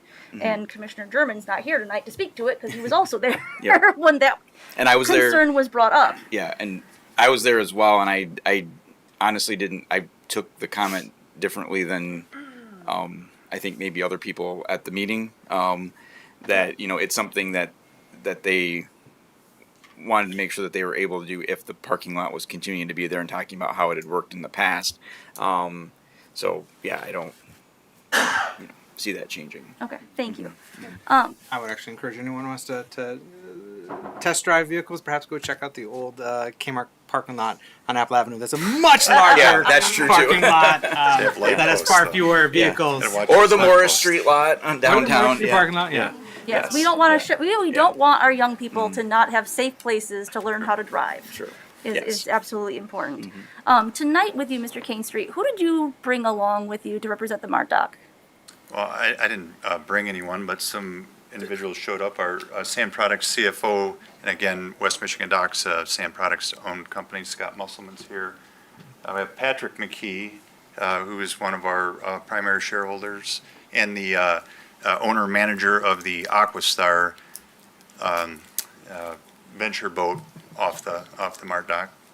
Patrick's here as well. Wonderful. Well, thank you very much. I bring that up because I do want to share my disappointment that Mr. McKee did not come down himself, because to date I have not received a formal apology for the behavior that he exhibited at the Irish Festival, which I think most everyone would agree with is completely unacceptable. And the person who changes your sign, the woman that we talked to during the tour, also echoed that. There were several people who were running for mayor who echoed that same sentiment. And I think that it's important that the people at home know about that, because that's what we're making a deal with. We are making a deal with the Sand Products and Mart Dock, where an individual has a habit of harassing people and came up to me in a very fast manner out of the blue at the Irish Festival while I was trying to calm my friend's autistic son, who has very long blonde hair just like my daughter. So for all he knew, I was standing there with my daughter trying to help her calm down, and he gets up inches in my face and is yelling at me over and over again that was a low blow. And every time he would say that, I didn't know how to respond because it's so out of the blue. And I said, no, thank you. No, thank you. No, thank you. And the look on his eyes, Mr. Kane Street, let me tell you, the only time I've seen that look, it's when you're about to get hit.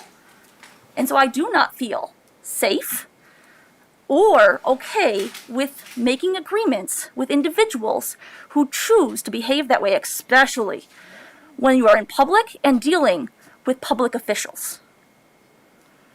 So, Commissioner Goshen, I appreciate you sharing that. I don't necessarily expect Mr. Kaneshade to respond to that, but you may if you wish. I will say that I have respect your feelings and concerns on that. I've heard differing perspectives on what had taken place, and I'm not going to weigh in because I wasn't there, nor did I observe it. I will say the agreement that we're doing here is not with that person. The agreement we're contemplating today is with a company, and it is an agreement that's potentially initially 50 years, potential 40 years beyond that, potentially 90 years altogether. It will outlive that individual. This is, and that's why I've been so focused on the details of the agreement, and that's why even this project and previous projects and initiatives we've considered have always sought to compartmentalize the persons and personalities from the projects and the agreements, and that the agreements need to stand alone.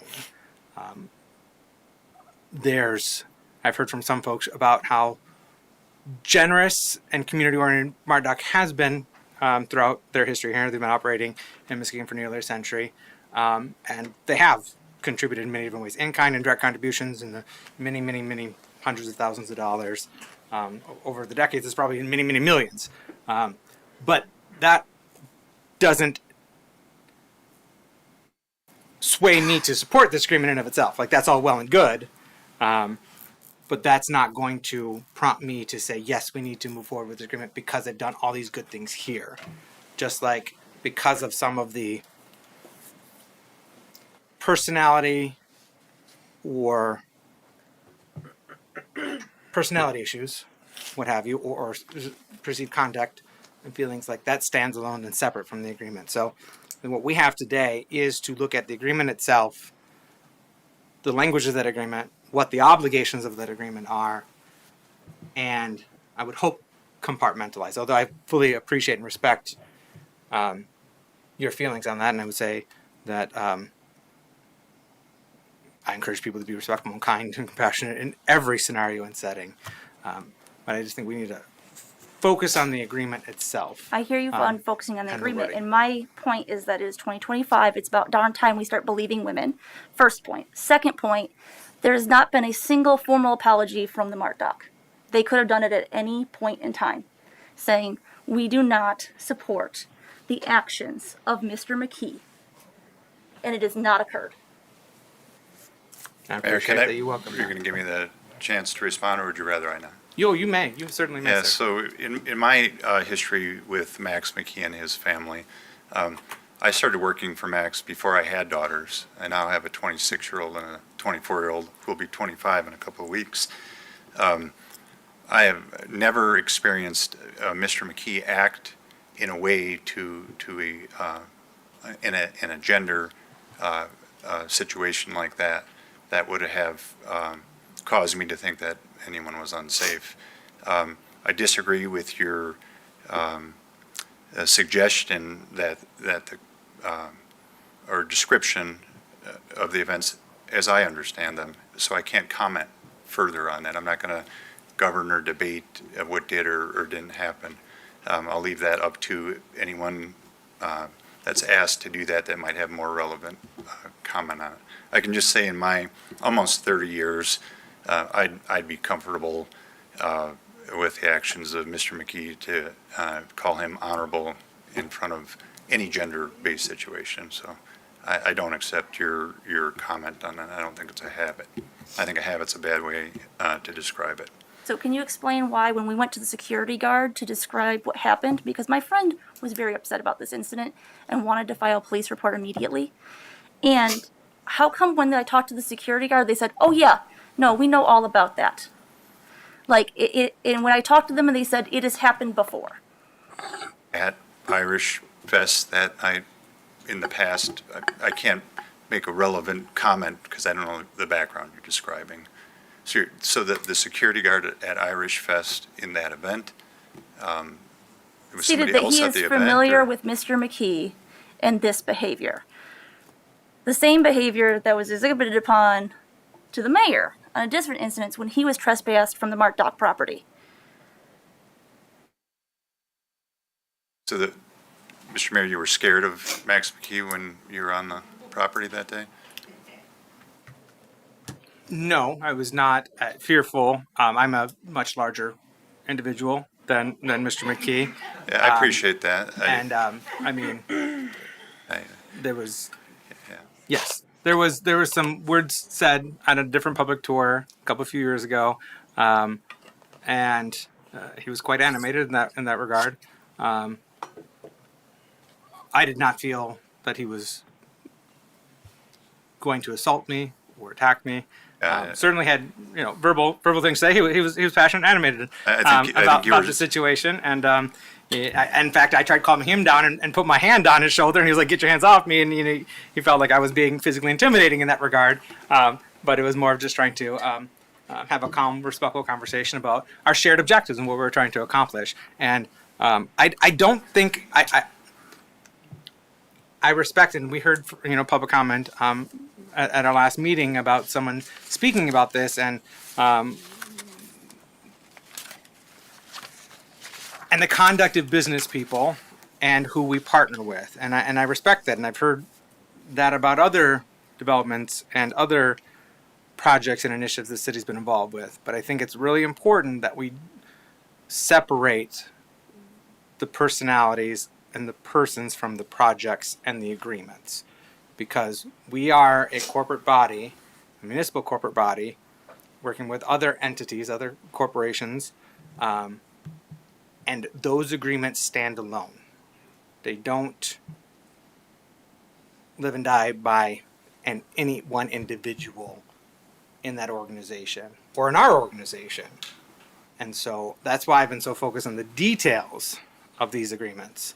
But I'm not going to disrespect you or say that you are wrong if you wish to vote no on this because you have misgivings about an individual involved with the organization or their conduct towards you. Well, the fact that the organization has not officially made an apology in regards to that instance is exactly one of my big concerns. It keeps being reiterated that we need to trust in this organization, and I don't. That trust was completely blown apart by dynamite after that incident. And there was a formal report having to be made with the police because of that incident. And I don't know of any other developers that we have worked with where that has had to occur, where they have had an incident where they have verbally assaulted or physically assaulted or whatever a commissioner, and then there had to be a police report, and then we made a deal with them. Well, ironically, we are actively So suing we've this stretched developer that. right So- now as part of another matter with regard to the terminus question. You know, with regards to that, I think what we could offer is, I'm confident there'll now be further assessment of the situation. And I think your assessment was right. You were under no threat. Okay. Vice Mayor St. Clair. I just would like to put my 2 cents in general if you're done with the floor. I am done with the floor, except for I do want to say my final piece. It doesn't have to be to Mr. King Street, it's to the commission. There's other parts about this deal that I think are really good. I think that we all want to see the development at the Mark Dock property connect downtown to the waterfront. I don't think anybody in our city, on the commission, will disagree with that. And that's something that we can all agree on. Our waterfront is an asset, and that we are stewards of that asset, and we have a responsibility to develop it in a right way. And this is a lesson that we are learning after the Adelaide Point development. How land is developed matters. At the end of the day, we want to make sure we're being the best stewards we can be for our environment and for our people.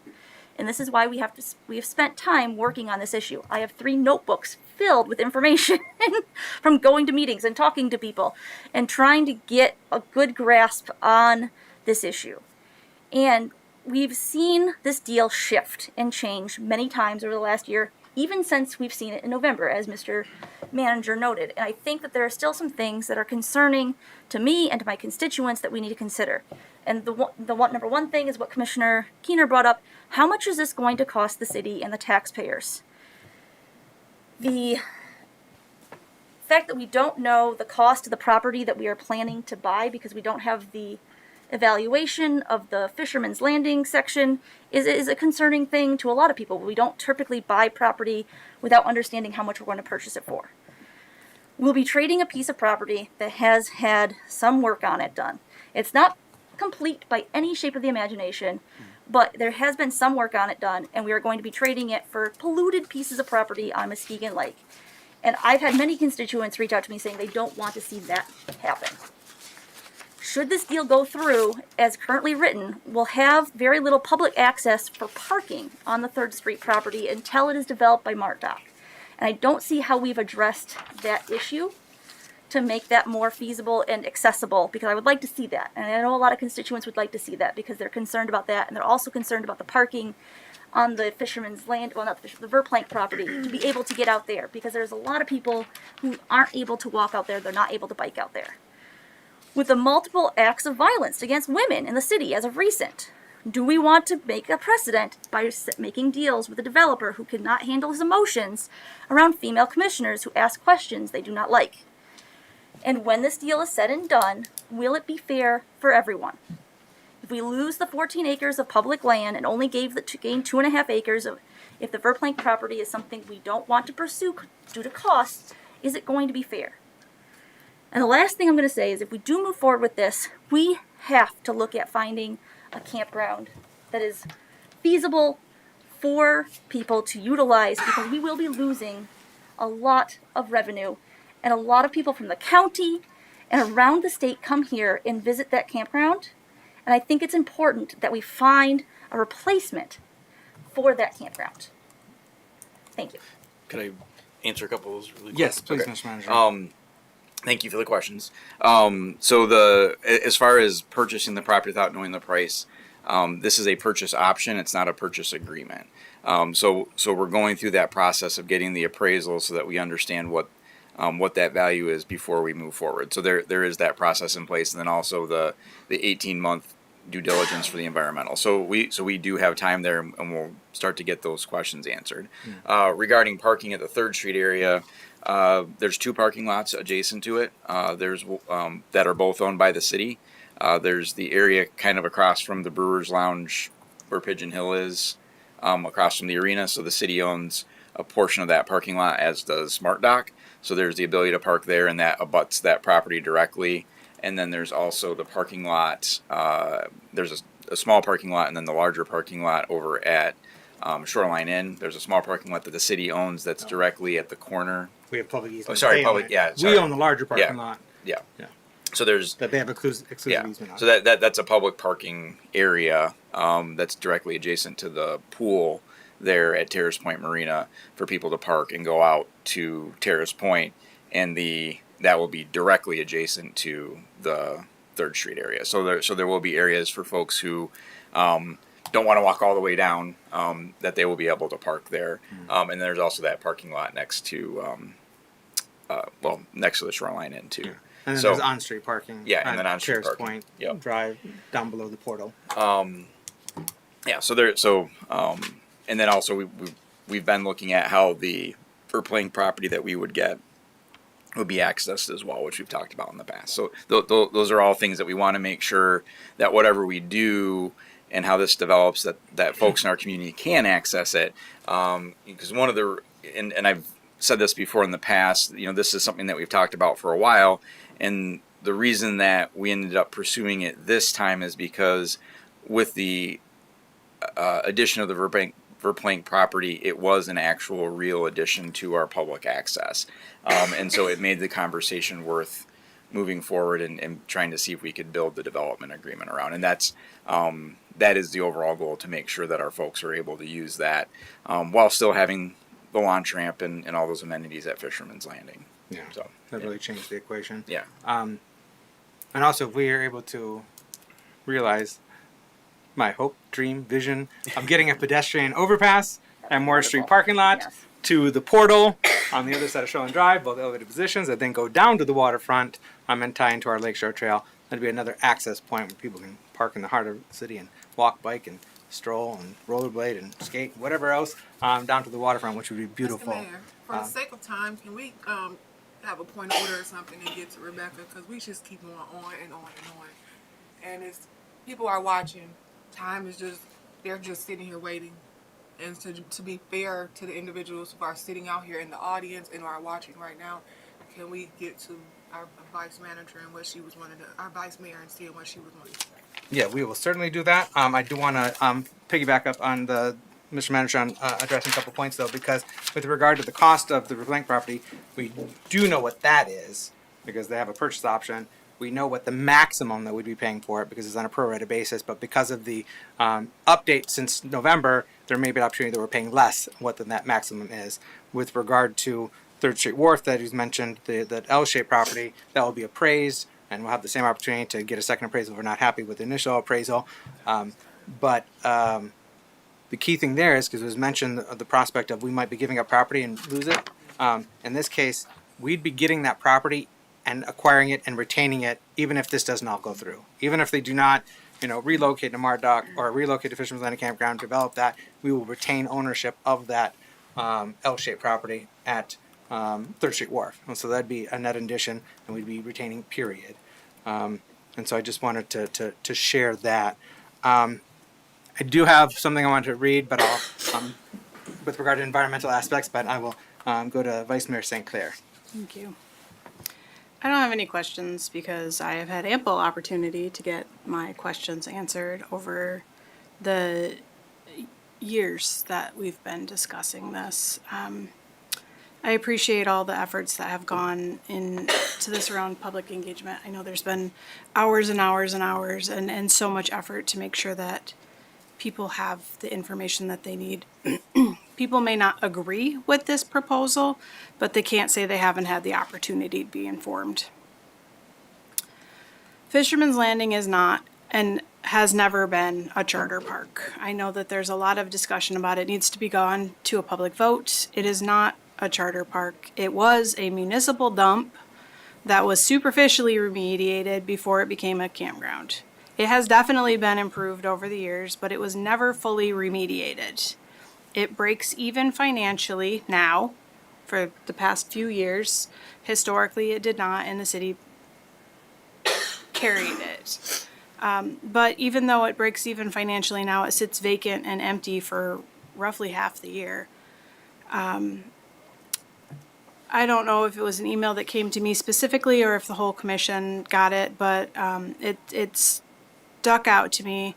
The individual was talking about that I should think of the people who use the campground as their summer homes, and that they would not appreciate losing their summer homes. I understand that this would be a loss for them, and I'm not unsympathetic to that. I get it. I also have heard from numerous campers that stated that the only reason they come to the city is for the campground. And that doesn't tell me what they think they're telling me. That tells me that they don't find value in our city if they don't have a gated, safe space to be in, and that doesn't feel good.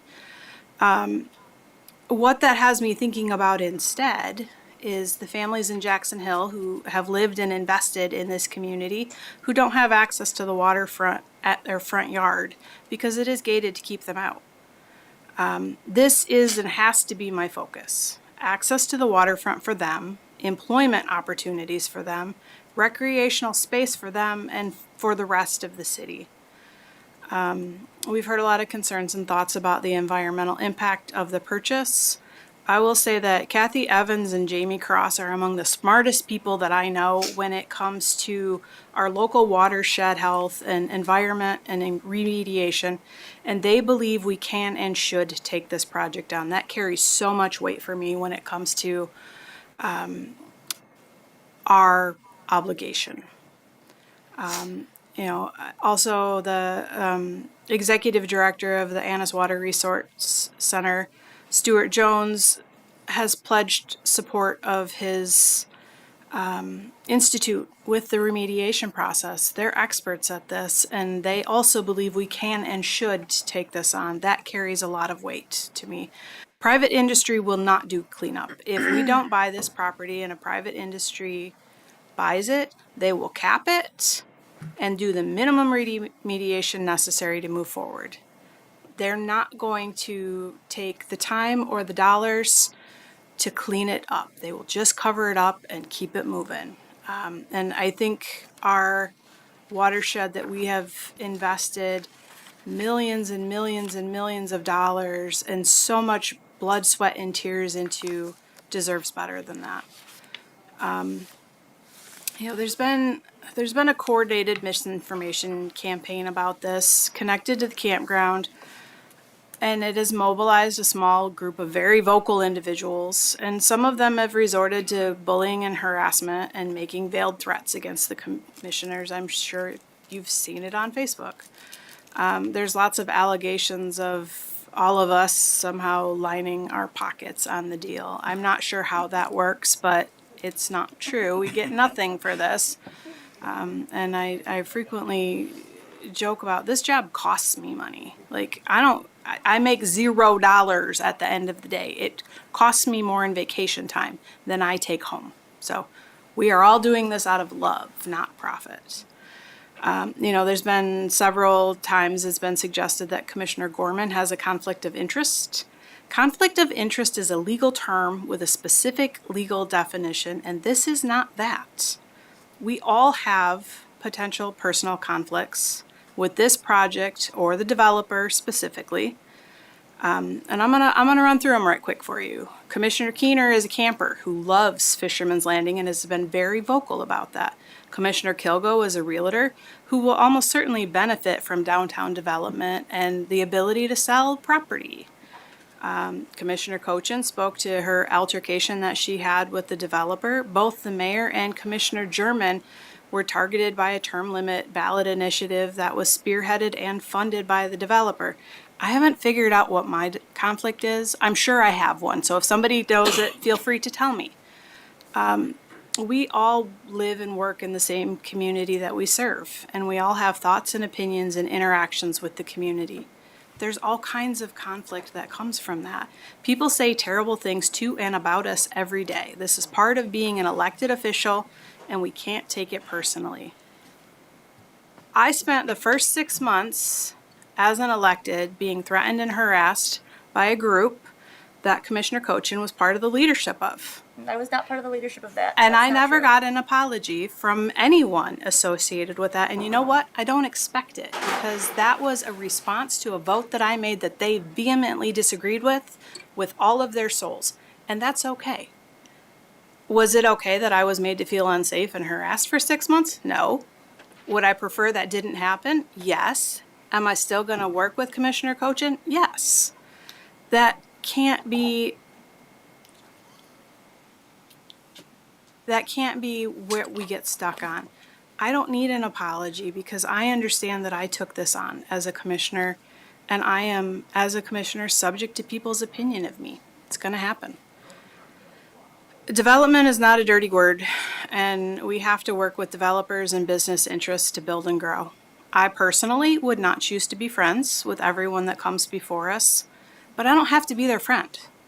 I need to be open-minded and fair and look at each issue on its merits. This is a complex issue that people have really strong feelings about. I appreciate that, but for me this is easy. What is the best decision for the most people? What will move us forward? This agreement is not perfect. They never are. There are questions that we don't have answers to yet, but this is where we start. We don't get the answers that everyone wants until we move forward. There are steps that we have to take so that we can take the next step, so we can take the next steps. This is not private industry. It is complicated because everything involving government is. And there are steps that have to happen before you can do the next thing. We aren't going to be done with this tomorrow or next year. And maybe not even in 20 years. I've seen a lot of people complaining, well, this isn't going to be in my lifetime. You know what? Probably not. And I will say that it has taken more than 20 years to get the downtown where it is now, and we're not done yet. And I don't think there's anybody that would question that was time and investment well spent. Like, you have to start somewhere to get somewhere. And, I think this is where we start. I'm looking for progress, not perfection. And I think we have to keep moving forward. You got to start somewhere to get somewhere. Thank you, Vice Mayor St. Clair. Commissioner Gorman, do you have anything to ask Brad at this time? I am ready to vote. We are all ready to vote. We have exhausted years talking about this, and I respect how everyone's going to vote tonight. If you did not take advantage of every opportunity to exhaust, opportunity to see what you want in this development agreement, I am sleeping soundly tonight knowing that you didn't do your job. That's how I feel. I'm ready to vote. Thank you, Commissioner Gorman. Before we vote, I do want to, because it's speaking about some environmental aspects and what our obligations and potential costs, and there's also been concern about what are we getting ourselves into cost wise, and I think some people are asking that from the perspective that we're actually going to be paying for the port infrastructure and redevelopment, and I just want you to clarify with regard to that we are not anticipating putting any money into ourselves, any of city dollars into redevelopment of the Fisherman's Landing campground into a port and shipping operation. So that's going to be entirely on MartDoc and the possibility of federal grant dollars that we'll work in concert with them to secure, but there's no anticipation of city public dollars going into this private development. That's correct. So this is Mart Doc's venture. We'll be a partner in the application process for the PIDP grant or any other grants that would come forward. But as far as the matching dollars and things of that nature, Mart Doc knows what they're getting themselves into better than anybody, and they're the ones that would be moving that forward. Where there are public dollars that will be looked at is on the Verplank property, and we're for acquisition and for potential remediation. remediation. Yes. And what about the Oh, Third sorry. Street Yeah, property? good point. What was that? And what about the Third Street property? The Third Street property, we have a $2.8 million grant from the state, and that was specifically for that property.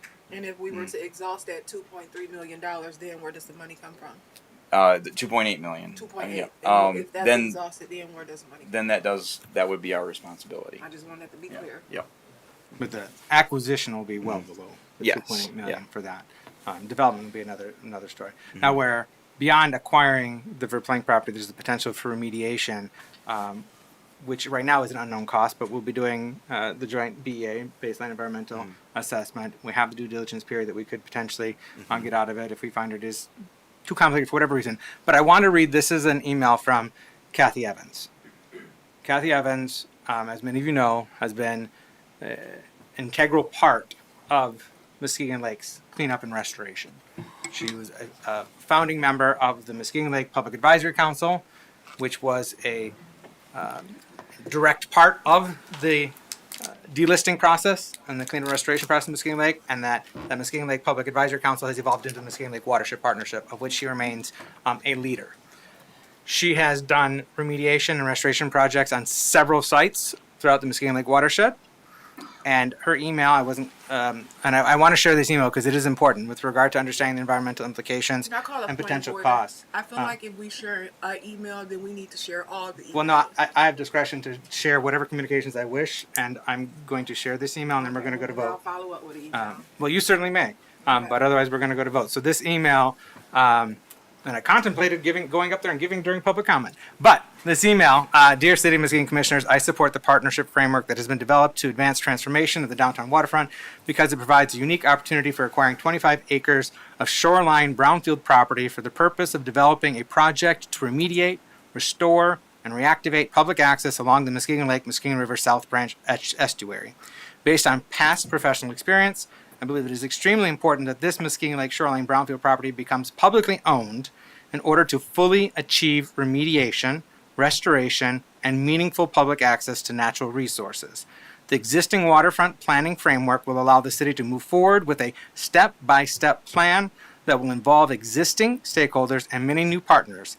Legal methods, such as baseline environmental assessments and due care plans, are existing tools that provide landowners with protection from liability associated with properties that contain known historic environmental conditions.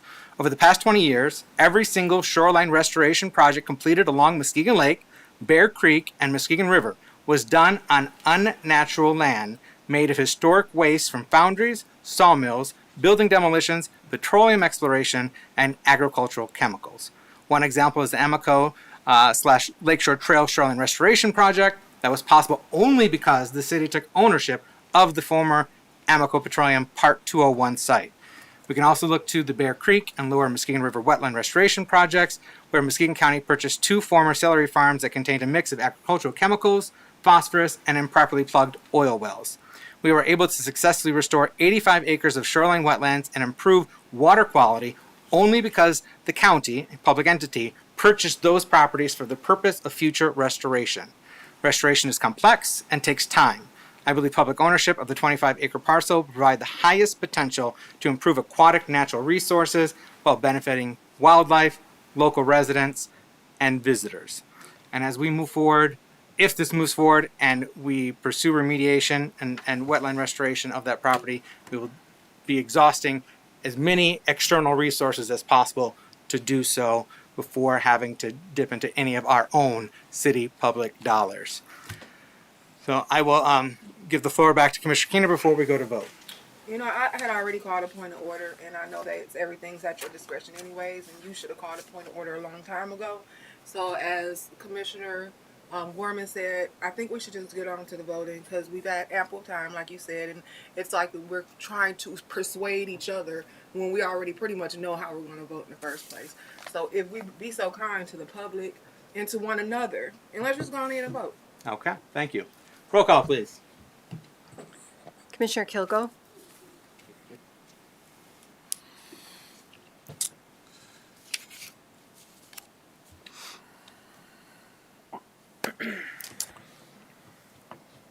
Looking forward to the future the Muskegon has. Yes. Commissioner Keener, Nope. Commissioner Gorman, Yes. Commissioner Cochin, No. Vice Mayor St. Clair, Yes. Mayor Johnson. Cheers to the future. Yes. Motion passes. Thank you. Onward and upward. We got a lot more work to do. A lot more work to do. Commissioners, this brings us to any other business. Commissioner Kilgo. Thank you. On Saturday, we know that over the weekend there were some incidents in Muskegon. On Saturday, actually, while that incident was happening, I was at a forum that was put on by the Village Initiative, and I was speaking there with other. It's a nonprofit here in our community, and we were actually speaking about mentorship programs and things for the youth to do. But one of the things in that meeting that came up was we have a lot of silos in the city of Muskegon, meaning there's some nonprofits that do this and some nonprofits that do that, and how we just would like to continue to see a lot of our silos come together to provide resources for everyone, or for people to know that there may be a help in this area where they didn't know about before. So one of the things that we can do, because it takes a village, right, is just continue to come together and work together, especially in this time when, hey, we're having weather, we're going to have more weather. There are people that are short on resources and stuff. So I just encourage our community to continue to come together, help those who have less. And those kind of things will go a long way in bringing our community together. Thank you. Thank you, Commissioner Kilgo. Yes, Commissioner Keener? Vice Mayor, do we still have the continuum of care? Yeah. Okay. Yeah. And So the, just like maybe as a connecting source? So if I may, Mr. Mayor, like the continuum of care is great. A lot of nonprofit entities come together and they're putting their heads together to help mitigate our unhoused problem. But even things that aren't necessarily pertaining to our unhoused, like our young men who are out here maybe making bad decisions, right? Other men in our community stepping up and having a mentor program so we can speak to these young men and do stuff with them and show them there's so much more to life than dumb stuff. For women who may back in the day, they were a young mother, talking with some of these young mothers that are out here. That's what I mean. So it's not just the unhoused problem. Like when I say we have a lot of things that are in silos, like somebody may have a program over here for X, whatever entity that may be. And I just want to encourage our nonprofits to continue to work together like the continuum of care. Yeah, I know, because like one time, that's what we were had to where we were sending out emails about all kind of situations and like solving problems in a day's time. I'd love to quite see us often. get back with And that. so I don't know, I'm wondering if that kind of stopped because I don't really get involved with the continuum right now. So maybe that'll be a conversation to be had to keep that going and see what happened with that. Yeah. Thank you. Thank you, Commissioner Keener. Thank you, Commissioner Kilgo. And I would invite you, Commissioner Kilgo, to a future Social Justice Commission meeting, and that is potential vehicle to help further the mission you're talking about and bring some of those community partners and maybe bring more of them into the Social Justice Commission, because quite a few of them already convene on a regular basis, but bringing more of them. So let's have some further conversation on that. But thank you. Commissioner Cochin. Yes, thank you for bringing that up, Commissioner Kilgo. I think that that's an important issue that it needs to be talked about, because I've talked with a lot of different people in regards to gun violence or in regards to the homelessness situation, even getting people involved in gardening and plants. There's a lot of different organizations who are working on these things, and they don't necessarily all know how to communicate with each other. So I think that's an important point. We do need to find ways to bring these people together better. I'm attending a meeting on Saturday to talk about how we can do that better. So I would love to get in touch with Leanne maybe and discuss when the next continuum of care meeting is, and see if we can get some of these organizations that are working on the homelessness issue in on that meeting as well, because they're not currently aware of that. But also really support a robust parks and rec department, because I think that also helps our kids find things to do after school, and that helps reduce violence and things of that nature. So the other thing I would like to address is Vice Mayor Sinclair's point about the organization that she said I was a leader of or part of a leader of. I was not. That's in regards to the Northern Biomedical Research Group. I was a brand new mom with an itty bitty tiny baby at that point in time. I did have an ex who was involved in that, and there's a reason he's an ex. And I did share with her and many others that I did not support the threats against her or anybody else on the commission, as well as supporting Commissioner Kilgo when somebody threatened him online. I don't support that. I don't think that there is a place in this world for that kind of behavior. It does not need to exist. Whether it be Commissioner Kilgo, Vice Mayor Sinclair, myself, the mayor, anybody else, I don't think that there's room for that. And the last thing I want to tell everybody is happy holidays. Please stay safe. Thank you, Commissioner Cochin. Anything else to share under any other business? All right. Well, this is right now our last regular City Commission meeting of December. And so I wish everyone very happy holidays, Merry Christmas, Happy Hanukkah. And you have something to... Oh, you absolutely may, Councilor Schreier. I just want to say thank you. Your kindness earlier tonight was deeply appreciated. Thank you all. We love you. Thank you. And we pulled Thank it you. off. So, Happy New Year, everyone. We will be reconvening. Right now, we plan to reconvene on January 5th at 5:30. It's a Monday, January 5th, 5:30 here in... Oh, wait, we got to do public comment. Sorry. Yeah, I was going to say. So, before we go to public comment, I want to know, sorry, we'll be reconvening here on Monday, January 5th, 5:30. That will be our organizational and swearing-in meeting. So, myself and Vice Mayor St. Clair and Commissioner-elect Kylie Jackson will be sworn into our roles on that day, and we'll have an organizational meeting as well to make all the different appointments and the like. And so before we adjourn, we're going to go to public comment. I don't have any public comment forms for in person. Mr. Ewing from Glenside Neighborhood, please come to the podium. You have up to 3 minutes to provide your remarks. Evan Ewing, Glenside. I heard all the talk about the efforts that you put forth and due diligence you did on this project that was just passed.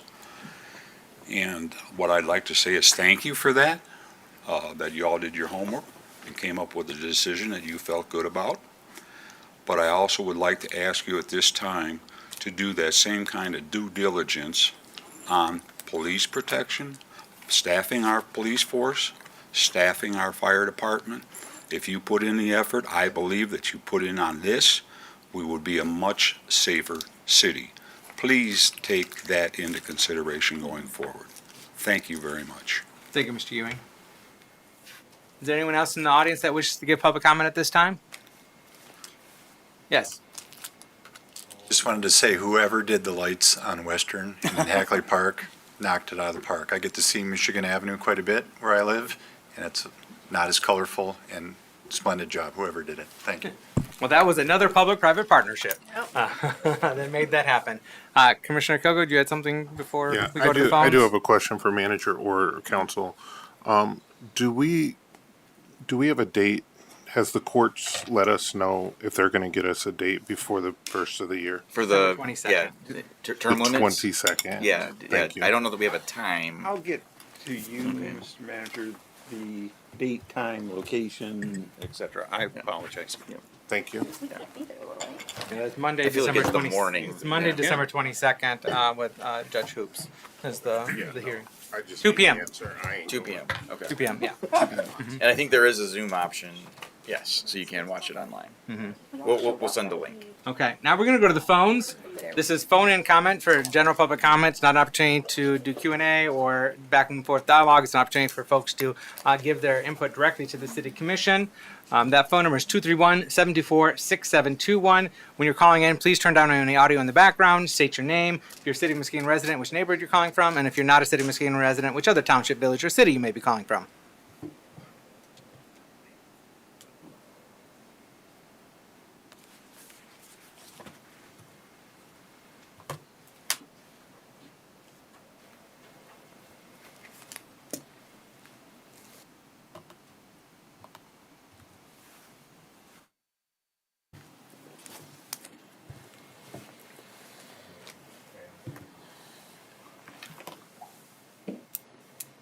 Does not sound like we have any takers for phone and comments. So commissioners, I would entertain a motion to adjourn. So moved. So we have a motion by Commissioner Keener, supported by Commissioner Kilgo. All in favor, please indicate by saying aye. Aye. All opposed, same sign. You're adjourned. Thank you. Take care. Be well.